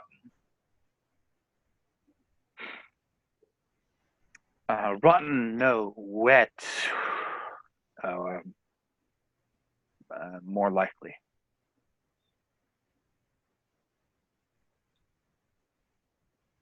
We should. I believe that I do not think that the canoe would be. We would have to carry it overland, and that would be some sort of a detriment were we to be attacked by something. I do believe the rain catcher would be good because that would be much lighter. I do not want to have like a large expedition because that will attract undue attention to our quest. Yeah, she nods and says, I think one would suffice between the 2 of us. So do they have one in the store? In this store, the store that she's heading to, no. Yeah. No, it was a canoe store. It had all right. So how much is the? I'm kind of. Yeah, I don't want to really buy you can look at it if you like. You can go up to the store, just gonna window shop for a bit. Yeah, I'll look in the canoe store. Yeah. A canoe fully equipped is 50 gold pieces. Yeah, and like you hear canoe and you're like thinking, yeah, maybe 1 or 2 people. This is like 6 people it can carry. It's basically like your character knows what a canoe is. Yeah. But like these are big canoes. These are good ones. Like good ones in the sense that they can, they hold both in a physical, like maintain their form, and as well as they can clearly carry a good number of people if needed. You would say I do not think unless the expedition becomes exceptionally large, I do not think a canoe would be cost effective. She nods.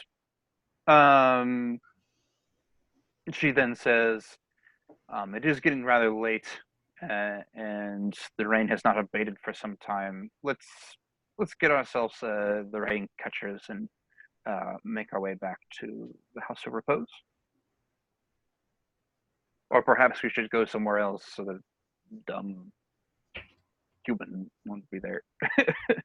That's what we will go get the rain catchers, and perhaps we will go to the more the other end that I was led to. All right. That I was informed of, I should say. Yeah. The thundering lizard. At the very least, the thundering lizard, they don't kick us out for starting fights. So she heads back. I never start a fight. I only finish them. She nods. She seems to like that phrase a lot, actually. And then yeah. So you head over there to the market board where you find a ring catcher for purchase. From a store that has some symbol on it that says it's part of the merchant. It's official of the merchant Prince Aken Afa. Okay, since I don't have to actually wear any armor, I actually have a rather decent carrying capacity. So. A rather really decent carrying capacity, yeah. Yeah. So great thing about being a barbarian: high strength, don't have armor. It's got a 5-foot square leather tarp and a wooden frame with legs. Basically, you just open it up when it's raining and it will catch water. Yeah. I'll get two just in case one gets broken. Yeah. Okay. Yeah. Yeah, I'll get two just in case one gets damaged. So. Yeah, and they weigh 5 pounds each. They would be awkward to carry if they couldn't fold up, but they can. So you fold them up. How much do they cost? 1 gold piece each. Okay. And then you head to the Thundering Lizard, which is a much more raucous location. You can see there's 10 people filling this the same space that the other place had, and there's drinking, cheering, music, the whole kit and caboodle of a dive bar place in a port city. All right. Yeah. We'll head in and inquire for a room for the night. 5 silver per person. Let me double check that, but I'm pretty sure that's right. I'll give them 5 silver, and then if she needs a room, she'll sneak in. Yeah. She'll pay for 5 silver as well. Oh, she'll get her own room. That's fine. Yep. Yeah. Yeah. Azaka was just given 50 gold pieces, so she's just going to spend that. Oh, that's more than this. That's like what a peasant makes in 50 years. 50 years. Well, actually, I think it changed slightly to like 2 silver pieces per day, so it would have been 10 days to make 20 to make 2 gold. So then it would be like it's still a lot. It's like a 250 days. Yeah. But yeah. All right. So yeah, you find in a room, and it's exactly what you'd expect. It's a little noisy. but you have a room, and there is a bed and all that. Charles, what is Tatsy doing in the meantime? Tatsy's staying to task. As soon as he sees uh, the location that his quarry has stabilized at, Yep.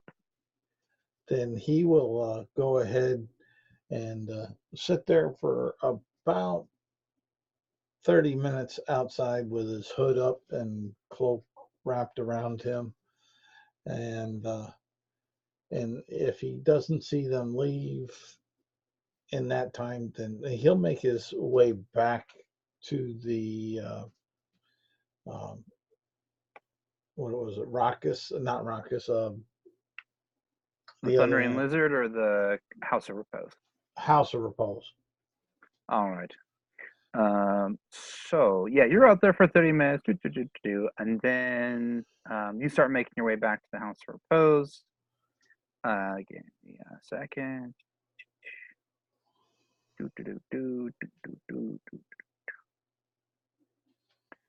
What I want is those. Yes. Okay.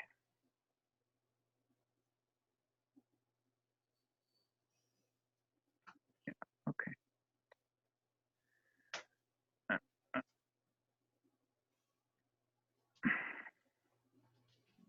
Word. Okay. Uh,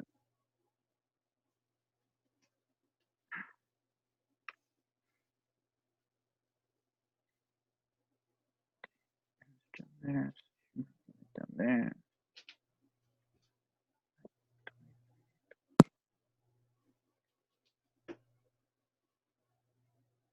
Three.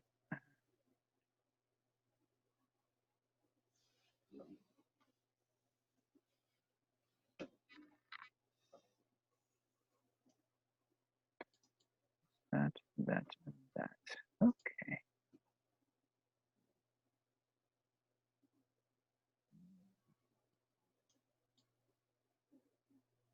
Mm, mm.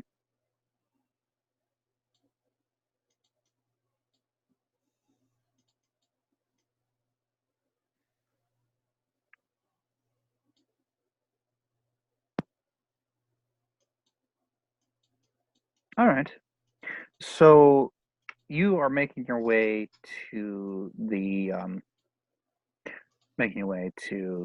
the House of Repose when and it's still relatively busy despite the heavy rain the heavy rain, although it seems to have petered off a little bit in this evening. Um, when basically you get bumped into by a member of the crowd, kind of surging and moving through the area, and your passive perception catches them. Um, oh wow, kind of uh,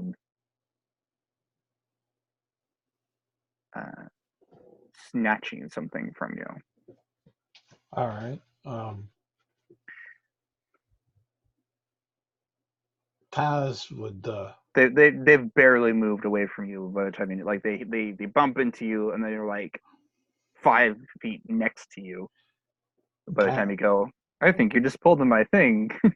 Taz will breathe, say a couple little words and breathe on them. Okay, all right. Casting poison spray. Okay, yeah, that sounds good. They roll a con save. They so you turn and you cast poison spray at this guy. Well, let me double check. This female tabaxi, and she kind of what she what was the DC? 12. She fails the DC, so go and roll damage. come on, big numbers, big numbers. All right, that will be 10. She kind of coughs. She says, "What was that for?" and drops. That's all she gets out before she's unconscious. Okay. You notice a number of people kind of like look at you and like back away and or run away. Like it's some people who are just like, what just happened? And then there are some people who are like they saw you do something to her and heard her say the thing and are moving away very quickly. They don't want anything to do with you. Taz, And Taz will reach down and take search or take back anything that he sees that's his and may be useful to him. okay, roll investigation. All right. Oh, all right. I like that. That's a 22. So she is carrying some money on like an inner pocket, presumably so it hasn't been stolen.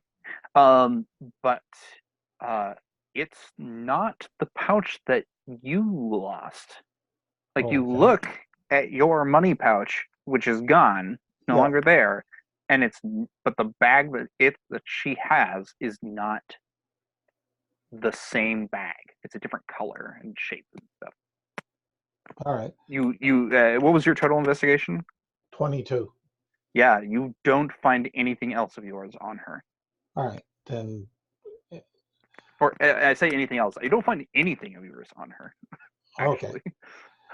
The only thing is that maybe she somehow threw away your bag and put all the money inside her own bag before you had noticed. But he'll take that pouch. Okay.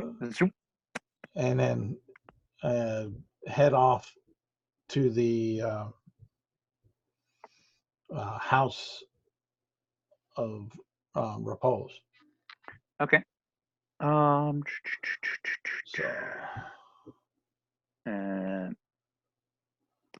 All right. So yeah, you start heading to the house of repose. As you are getting there, some guards go, hey you, stop right there. And by the way, Chris, it's kind of noisy in the inn that Makahutli is at.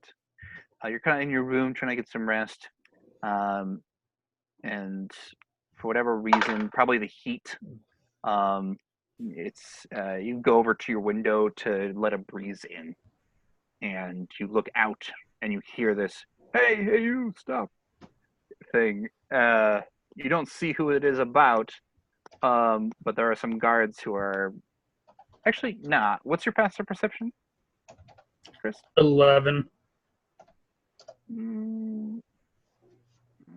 Yeah, you don't know who it's about, but you see some guards like trying to stop a person.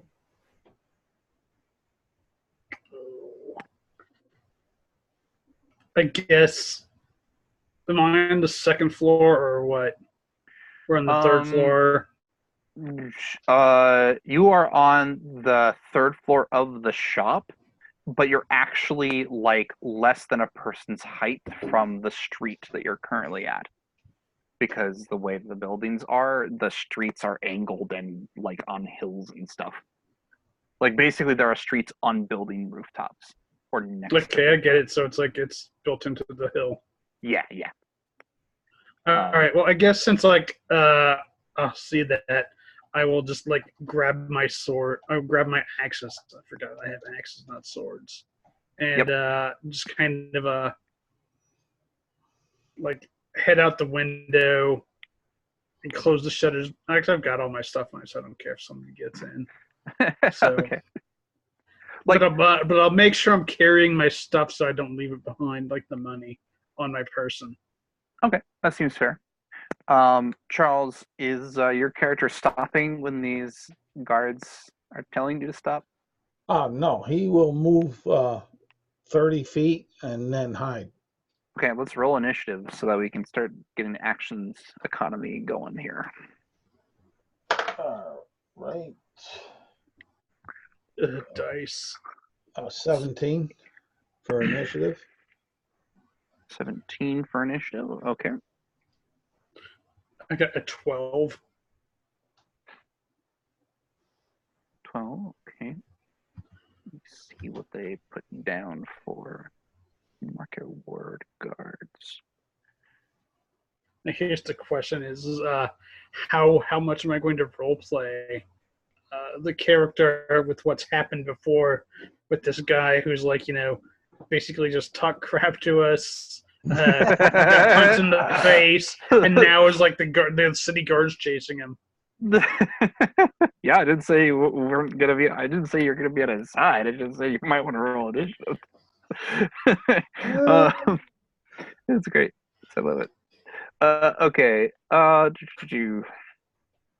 see. Well, here's what I'm gonna do. Actually, I'm gonna do this the other way. A different way. The other cool way.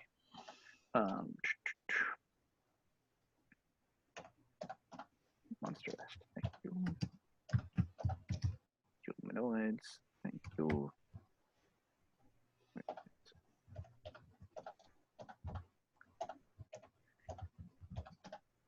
All right. Yes.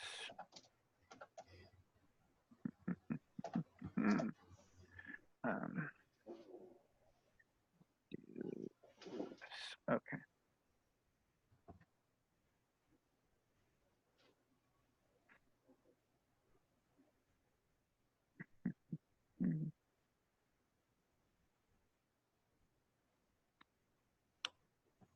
Yeah. I'll do that. Okay.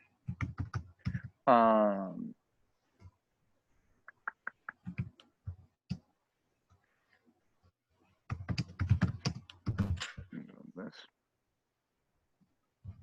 We'll go with that.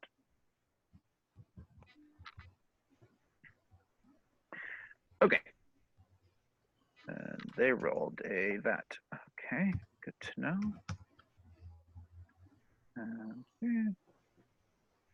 Okay, so the first act is your character, Charles, unsurprisingly. So you move 30 feet with your action and then try to hide. Or no, you move 30 feet with your movement, obviously, and then try to hide. Yep. Roll a stealth check.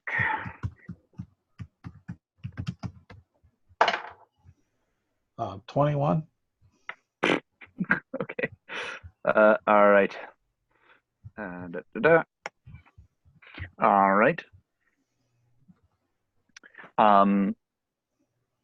And then it is your turn, Chris.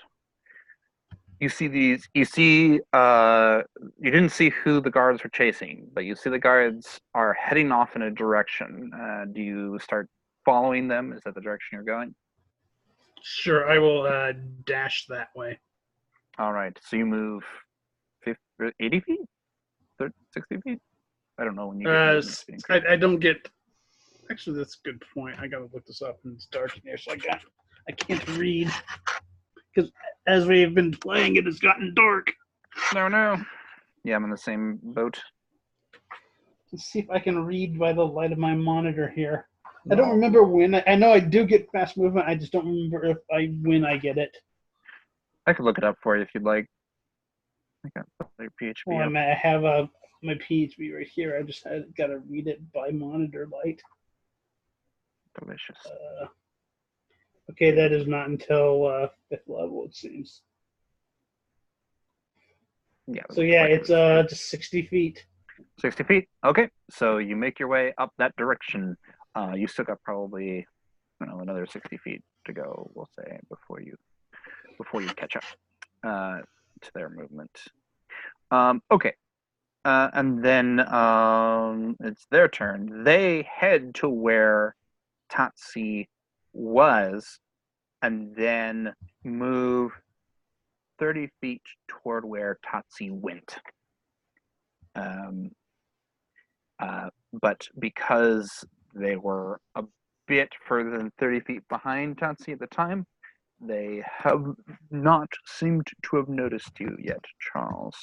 But they're definitely heading in your general direction.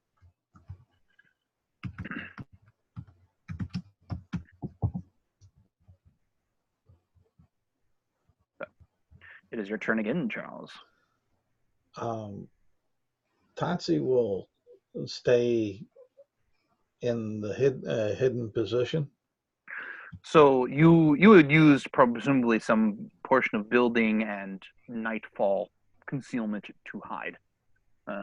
Just FYI. Yeah, and along with his hood and cloak, being up, keeping the rain out, and it is a gray and I believe it's a gray and hunter green cloak. Let me double check, just so we would know how it might blend into the night somewhat.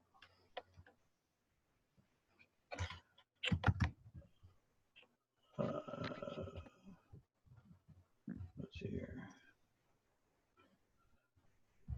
Yeah, wooden cloak, light gray color and hunter green. Hunter green and gray face mask. So. Yep. I'm trying to find the picture of your character. Because I can see you have it, but I don't have it. That's fine. Yeah. And so you're just hunkered down. You're like, I'm staying hidden, basically. Yep. Is your plan? Okay, sounds good. Yeah. That brings it to Makahutli's turn. Makahutli.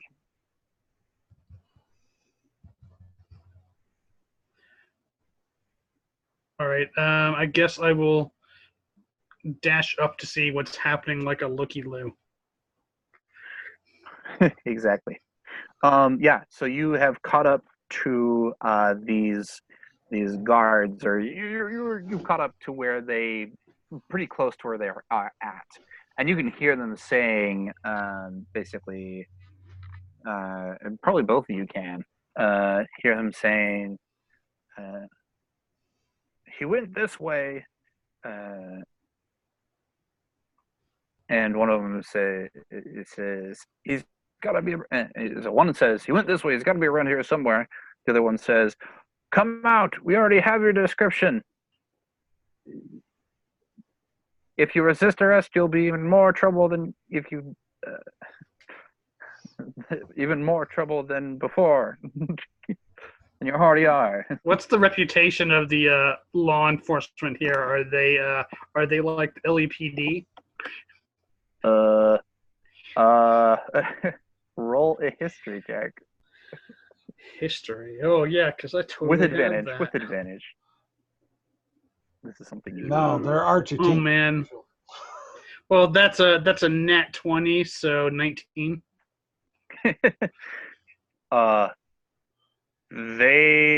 So it depends on where you're at technically. There are private guards basically for the merchants and stuff, the merchant princes and stuff like that. But the basic guard that's in the market ward, kind of skeevy. Kind of very skeevy. All right. Like, if a guard says you are in trouble, that's actually evidence that they're probably not in trouble. Not in the classic legal sense. But, like, they do stop people from, like, stealing and stuff. They're just, yeah, they're skeevy people. What I'm asking is do they, like, arrest people, or do they, like, find people in alleys beat to death? Oh, that's a good point. Both is what it comes down to. Okay. They're not so bad that basically they are not so bad that people would want to risk a different group taking police power, but they're not great. They're basically hired mercenaries, which means that that's good because they're getting paid to do their job, but that's also bad because they're not like necessarily from the city. And it's actually, these people are not local. Now there's a good number of those people here, but like about a third of the population is from other places. But neither of these guys are Chultan.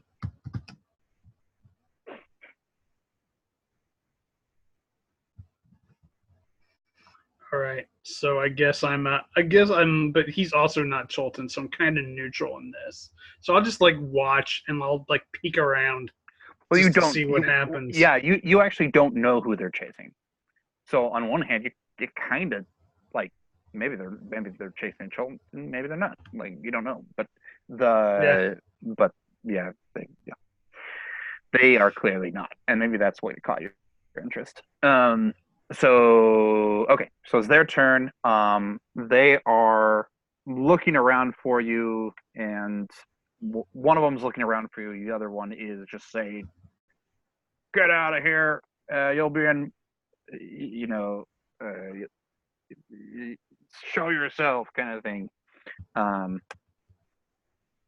And they are looking around where you went missing, but they are not noticing you. Like at one point, the guy kind of peeks their head around the corner into the alleyway that you're currently hiding in, just like kind of sitting to the back there, and he kind of you think for sure he's looking right at you, and then he's just like, "Not over here."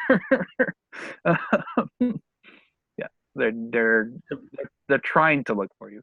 They're not doing a very good job. Wow.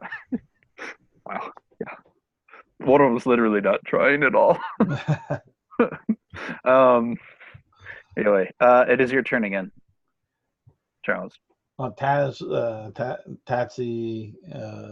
will stay as quiet and still as possible, still attempting to stay hidden.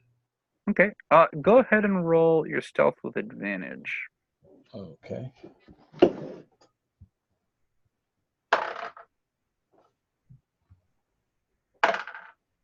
Alrighty.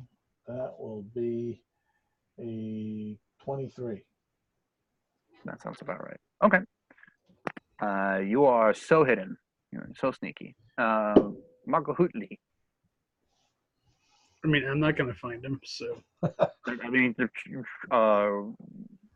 don't have to look for him, or you. I'm just like you're just like around. You're like something's happening. You go there, and then you look, and these guys are like looking around for somebody. I pull out my cell phone and start going, "World Star!" Dude, you just like start taking pictures and whatever. Yeah. Okay. Yeah, whatever. I mean, I'm literally just like, hey, there's an altercation. Let's rubberneck. Let's rubberneck, exactly. Yeah. Okay. These guys are gonna search around here still. Okay.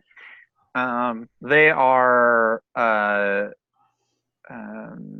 of spreading out and kind of looking around the area, and then one of them says, "Are you sure he went this way?" And he's like, "Yeah, he went this way." And then both of them run into your alleyway, Charles, that you're hiding in.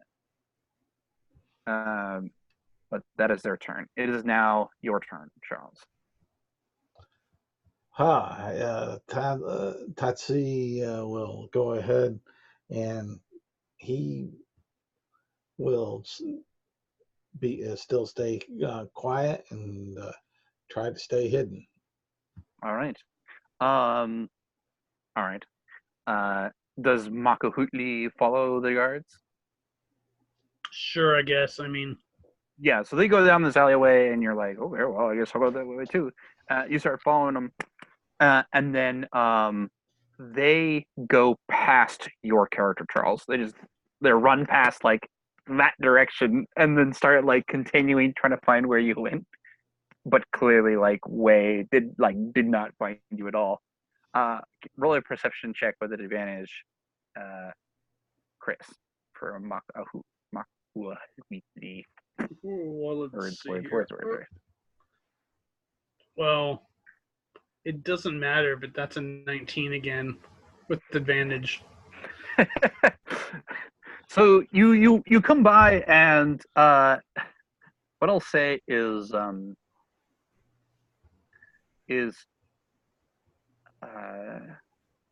actually here's what happens.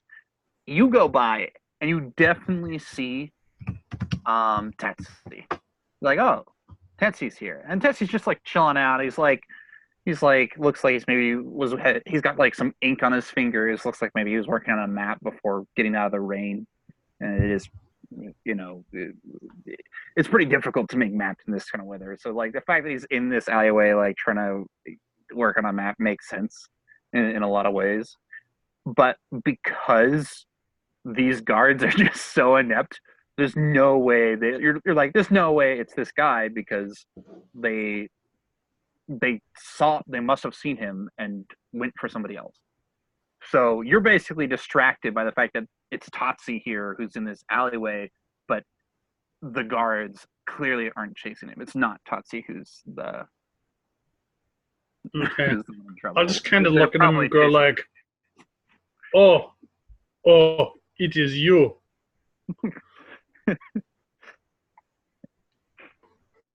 Have you found any work yet? In fact, there, Birdman. Yeah, I have. I'll tell you, I got a great commission. I'm gonna be the prince's map maker on this expedition that he's putting together. I got to meet. I got to meet with him to get my charter tomorrow morning. But I fell into something pretty good and sweet there, Yeah. Roll a insight or history is your choice. All right. And I guess a persuasion, Charles, if you'd like, to contest in some way. I don't know. Dice rolls. Whatever. Yeah. Why not? All right. If you're saying persuasion, let's see here. That's not a very good roll. Well, I got a 17 on the die, plus 0. Just on fire, huh? I got a 4. 4. Okay. Were you rolling insight or were you rolling history? Insight, because my history is terrible. That makes sense. So, like, you've heard of Jabal. He's one of the merchant princes. Everybody's heard of. Basically, everybody knows at least the name of all the merchant princes. This guy, this Tatsi individual, seemed like there is like you're pretty good at reading people. Not the best, but you can tell when a person is just got a great lucrative deal with a merchant prince like yourself. Like you just got a great lucrative deal with a merchant prince, and it's clear that he has. Like he is 100% honest when he says, "Yeah, Jabal is going to give me a charter to go out and do this thing." And the ink on his fingers just kind of solidifies that, yeah, this guy's a map maker. Like, and good enough that it attracted the attention of the merchant prince. So whether you want to do anything with that or not is up to you. But he seems honest, even though he seems to be he seems to be underselling what he's saying. Well, I'll be like, oh, well, good for you. and I'll look on and I'll be like, oh, you had better be careful. The city guard is looking for some sort of murderer that is running around. A murderer? Oh my! Tatsi is like, I had someone I think that robbed me, but I don't know. It's so dark out here. I have to wait till I get to the house of repose before I can even check my contents of my being. Uh, I was bumped and pushed around and disheveled a little bit, and so I figured I'd try to get in here underneath these eaves to get a little dry before heading on into the house of repose. Uh, would you mind walking with me to the house of repose?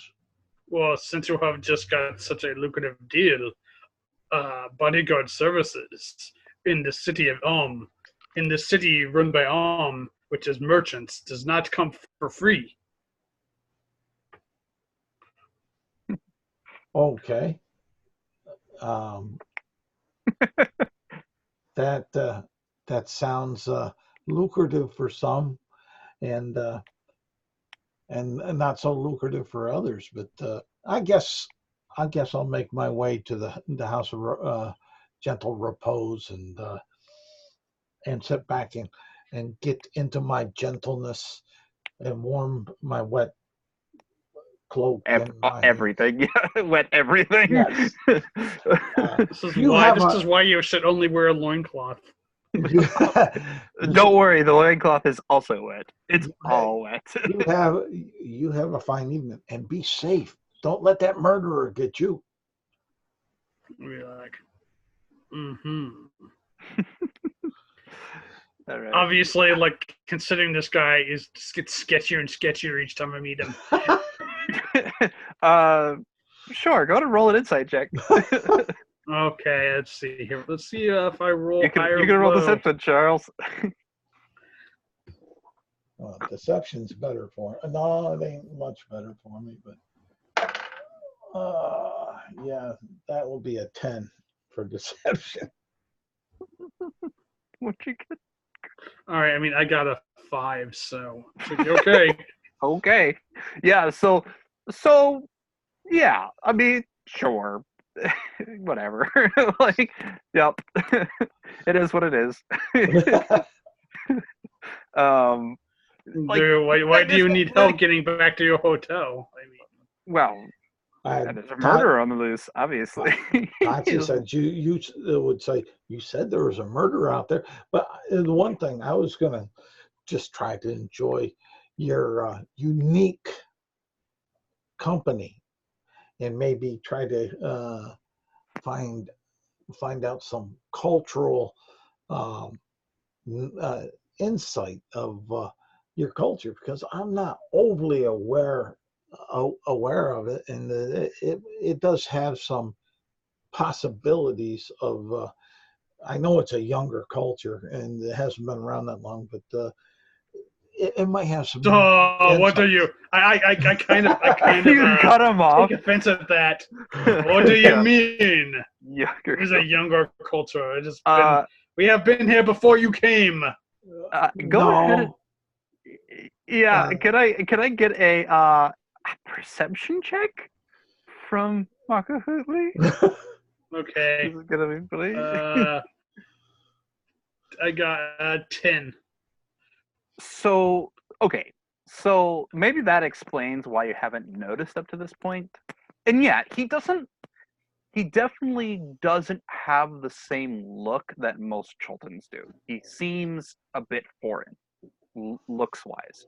But it's while you're having this conversation with these longer conversation, that maybe it's just the way the fact that Azaka was interacting with him or whatever. But you realize that the clothes he's wearing are very classically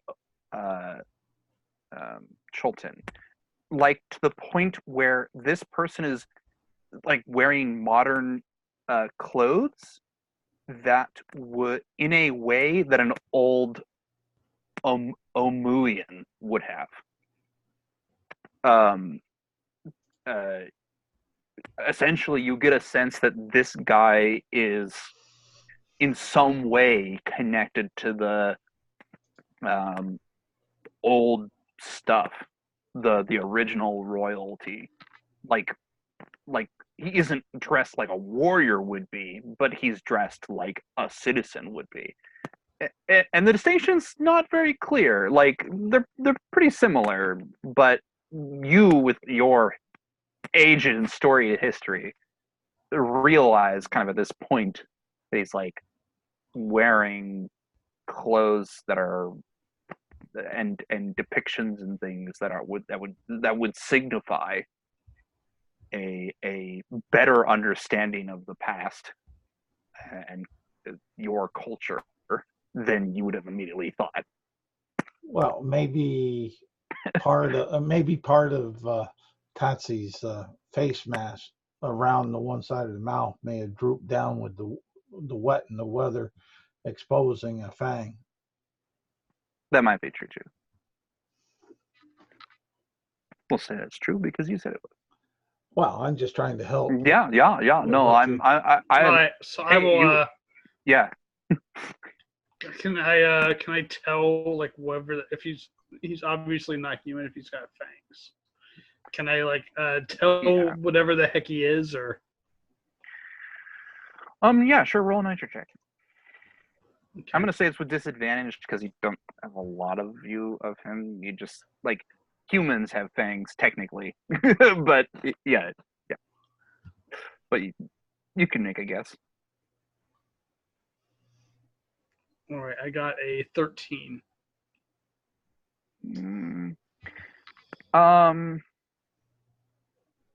You have heard of rumors that there was an old culture that was around the same time of your own, and as well as around the same time as the old city run by Ubtao, who is the main deity of Cholt, that consisted of a strange group of individuals that had some snake-like, basically a snake-like look to them. Like if your culture is, if your family is the bird look, you were thinking their family was probably the snake look. And this guy seems to fit that. Like his fang is a little too long, and his face is very pointed. It wouldn't be obvious until you're looking, but you're okay. You've given me enough information to know out of character what he is now. But yes. The problem is that your role is they're not particularly common in Port Nunzero, so you're just kind of like I think I've heard of something like this. All right. Well, I will walk him back to his hotel then, just in case, just to keep an eye on him. That's right. Now I really don't trust him. You're just like you're naturally. I love it a lot. This guy's something, and you don't know what it is yet. So yeah. Okay, you walk him back. It's like 5 blocks. On the walk back, I'll turn to him and say, and what kind of temples do your guys, your people like to make? Are they blood sacrifice type temples? Are they produce temples, or are they precious metals or gem sacrifices? Who are your gods? And anybody of importance? Because I haven't heard none of them. I will look at him and be like, I am not a theologian to put my opinion on such things. I'm not a priest. I'm not a doctor. I'm a fighter. I literally probably have like I have no training in religion, and like I've got like a -1 to intelligence. So Yeah, anything, you're I like, will tell him. I will tell him like what I think I know of it, and it will all be wrong. yeah. The only thing that you feel like you're pretty sure about is that there is a deity that is worshipped by you and other Chultans that you recently talked to the head priest of, and that's about it. You're like, Well, yes, No, I'll like start telling him about like basically like a guy who's like not very smart, like trying to explain Christmas to like a Muslim or like a Hindu or something. We're like, okay. yeah, so Santa Claus comes down and we all like give him socks and exactly. Yeah, yeah. Yeah. So yeah, you hear about, you tell him about Savras and some things that he does, and basically the only thing that Charles knows is true. The rest of it is incorrectly worded or wrong. Is that those from the priests of the Temple of Savras will unfailingly speak the truth, regardless of whether the listener wants to hear it. And that is a notable thing about Savras that your character did pick up correctly. Everything else was wrong. Well, Except the name and that. all Tatazi would be doing is just making his cover a little tighter, and all he's doing is he's taking it in and saying, "Uh-huh, yep, oh, that's interesting." He'll be doing passive non-listening. Right.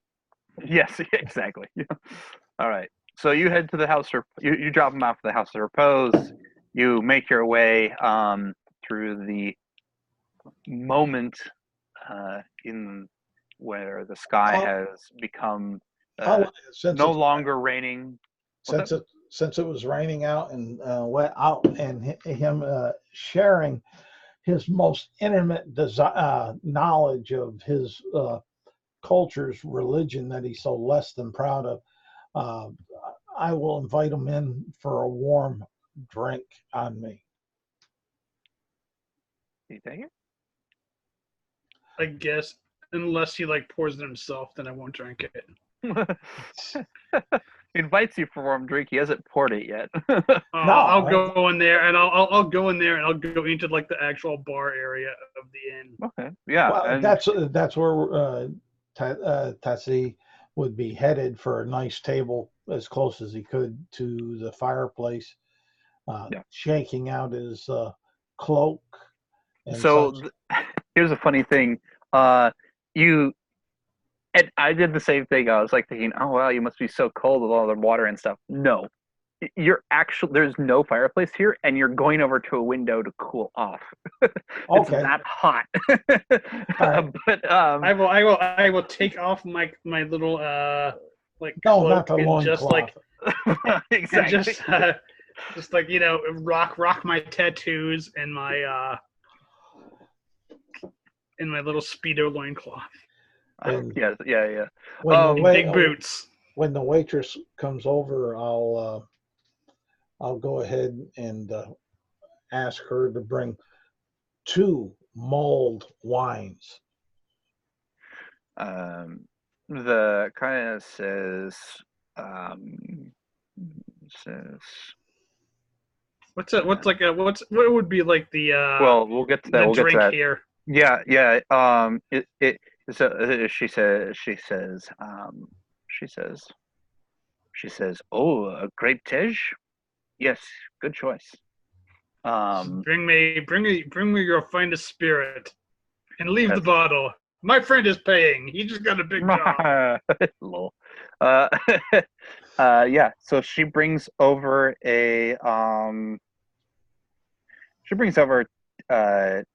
these 2 mugs, large mugs. She says, "You don't keep tej in bottles." And uh, it's this kind of reddish amber color, Okay. and it is very popular in Chult. Oh. It is in this case a grape flavored fermented drink made from honey. Ooh, love it. Very as delicious. as as this is going on, Taz will bring up the pouch that he has, Mhm. and he's going to open it up. Oh, I see. Yeah, yeah. She kind of takes it and looks at it, and then goes, "How many?" She says, "Are you paying for rooms then too?" Well, my friend has a room, but I would appreciate if you have a private room. Sure. She takes out 2 gold pieces Oh, okay, and hands the rest of it back to you. okay, and So when you kind of look at it yep, as she hands it back to you, um, it has would be 7 gold pieces left okay. after the 2 are taken out. And she says, "If you need any food or drinks, let me know." And then she heads back over. Nothing's too good for when he's paying.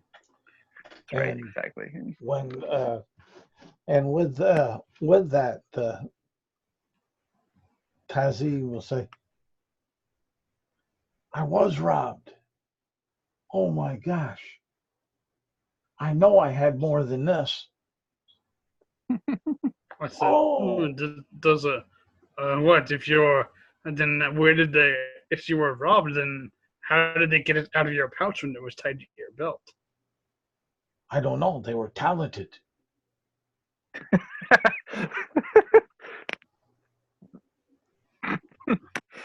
I just nod and drink. Yeah, And yeah, and it's delicious. and what Tazi will do now is he'll take that pouch, he'll close it on up, roll it tight, and inside on the inside pocket of his vest that he's wearing, he'll put it in the pocket on the inside. Sounds about right. So you get getting robbed, kind of mostly. That's all right. Okay. They got their just dessert. I keep uh, mine in my boot. I won't talk about that. I'll talk about it after we finish. So yeah, so you guys, you get a drink. You can head back to the Thundering Lizard if you wish for. After I have the like I will order a meal and Mhm. tell him like it's like oh he offered I'm his guest. Yeah, yeah. No, she gives you a meal. And I'll drink as much drink and as much meal as until they cut me off and then Tatsi roll a con save because Tatsi will turn to you and say, "Hey, I said I'd buy you a drink, not a tavern." it's right. I am drinking. Yeah, okay. Yeah. So they give you another mug and a meal. But that's not enough to make you drunk. You would 100% have gone unconscious. Anyway, we'll get to that in a moment. So you can make your way back to Thundering Lizard. You guys find your rooms. At your I just go locations. back in through the window that I left open. Sure, sounds good. It's a little tricky. Like it as I said, it's like a person's height up. So like you have to climb up and into it. Nobody makes I got a decent jump. like yeah. It's not an issue for you. The main thing is that nobody makes a big deal out of it. Like nobody goes, I just try to sneak into a room or something. They just let you do it. Whatever. Um, and and uh, and so yeah, it's the next morning we'll come around and we'll run that the next time we play. All right. Now so this is where we're concluding things. You all gained an XP for your hard work. Thank you for all for playing.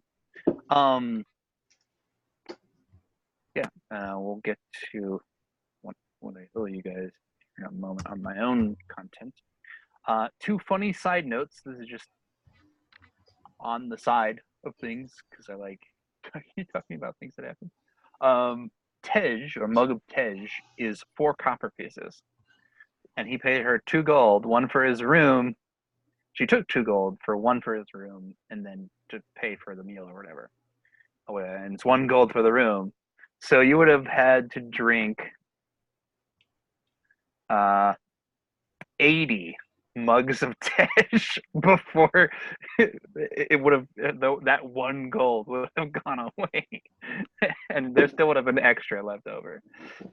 So it would have been like, okay, so on the 6th drink, start rolling con saves and see if you can roll 7. Hey, I'm a healthy boy. You are a healthy boy. It's mug of beer, effectively. I don't know. If you're just like trying to drink it straight until you get hammered, you're gonna get hammered. You know what? It's never too much. They probably would have cut you off before that money would have ran out, just because they would have run out of cash. Taziz would have loved it. Yeah, it would have been funny, but no. In the end, that's not what happened. Drink them under the table. Oh no! Of course you would have. Anyway, so yeah, thank you. Yeah, so there we go. Thanks for playing. I'll mark down what happened to my lady Jenna here. What is your con save anyway? My con save for what? Yeah. Well, for for drinking contest. Infinite. Oh, infinite. He's got immunity to poison. I don't know about that. I don't know if that would actually work for getting drunk or not. Is it immune to the poisoned condition or immune to poison damage or both? It says immune to poison. You might actually be able to get drunk. Well, let me see here. If it's just poison damage, then you might be able to get drunk. But if it's the poison condition, then let's see here. Let me get to. If it's both, it's definitely no. But let me open up. Whatever. Both. At least I know now he's a horrible Illuminati reptilian. you were like my culture is older than your culture. And it's like no, not true. And you're like, Let's see here. Yeah, you, the player, knows. I think it's funny that you're just like, I don't know. I guess it's some good.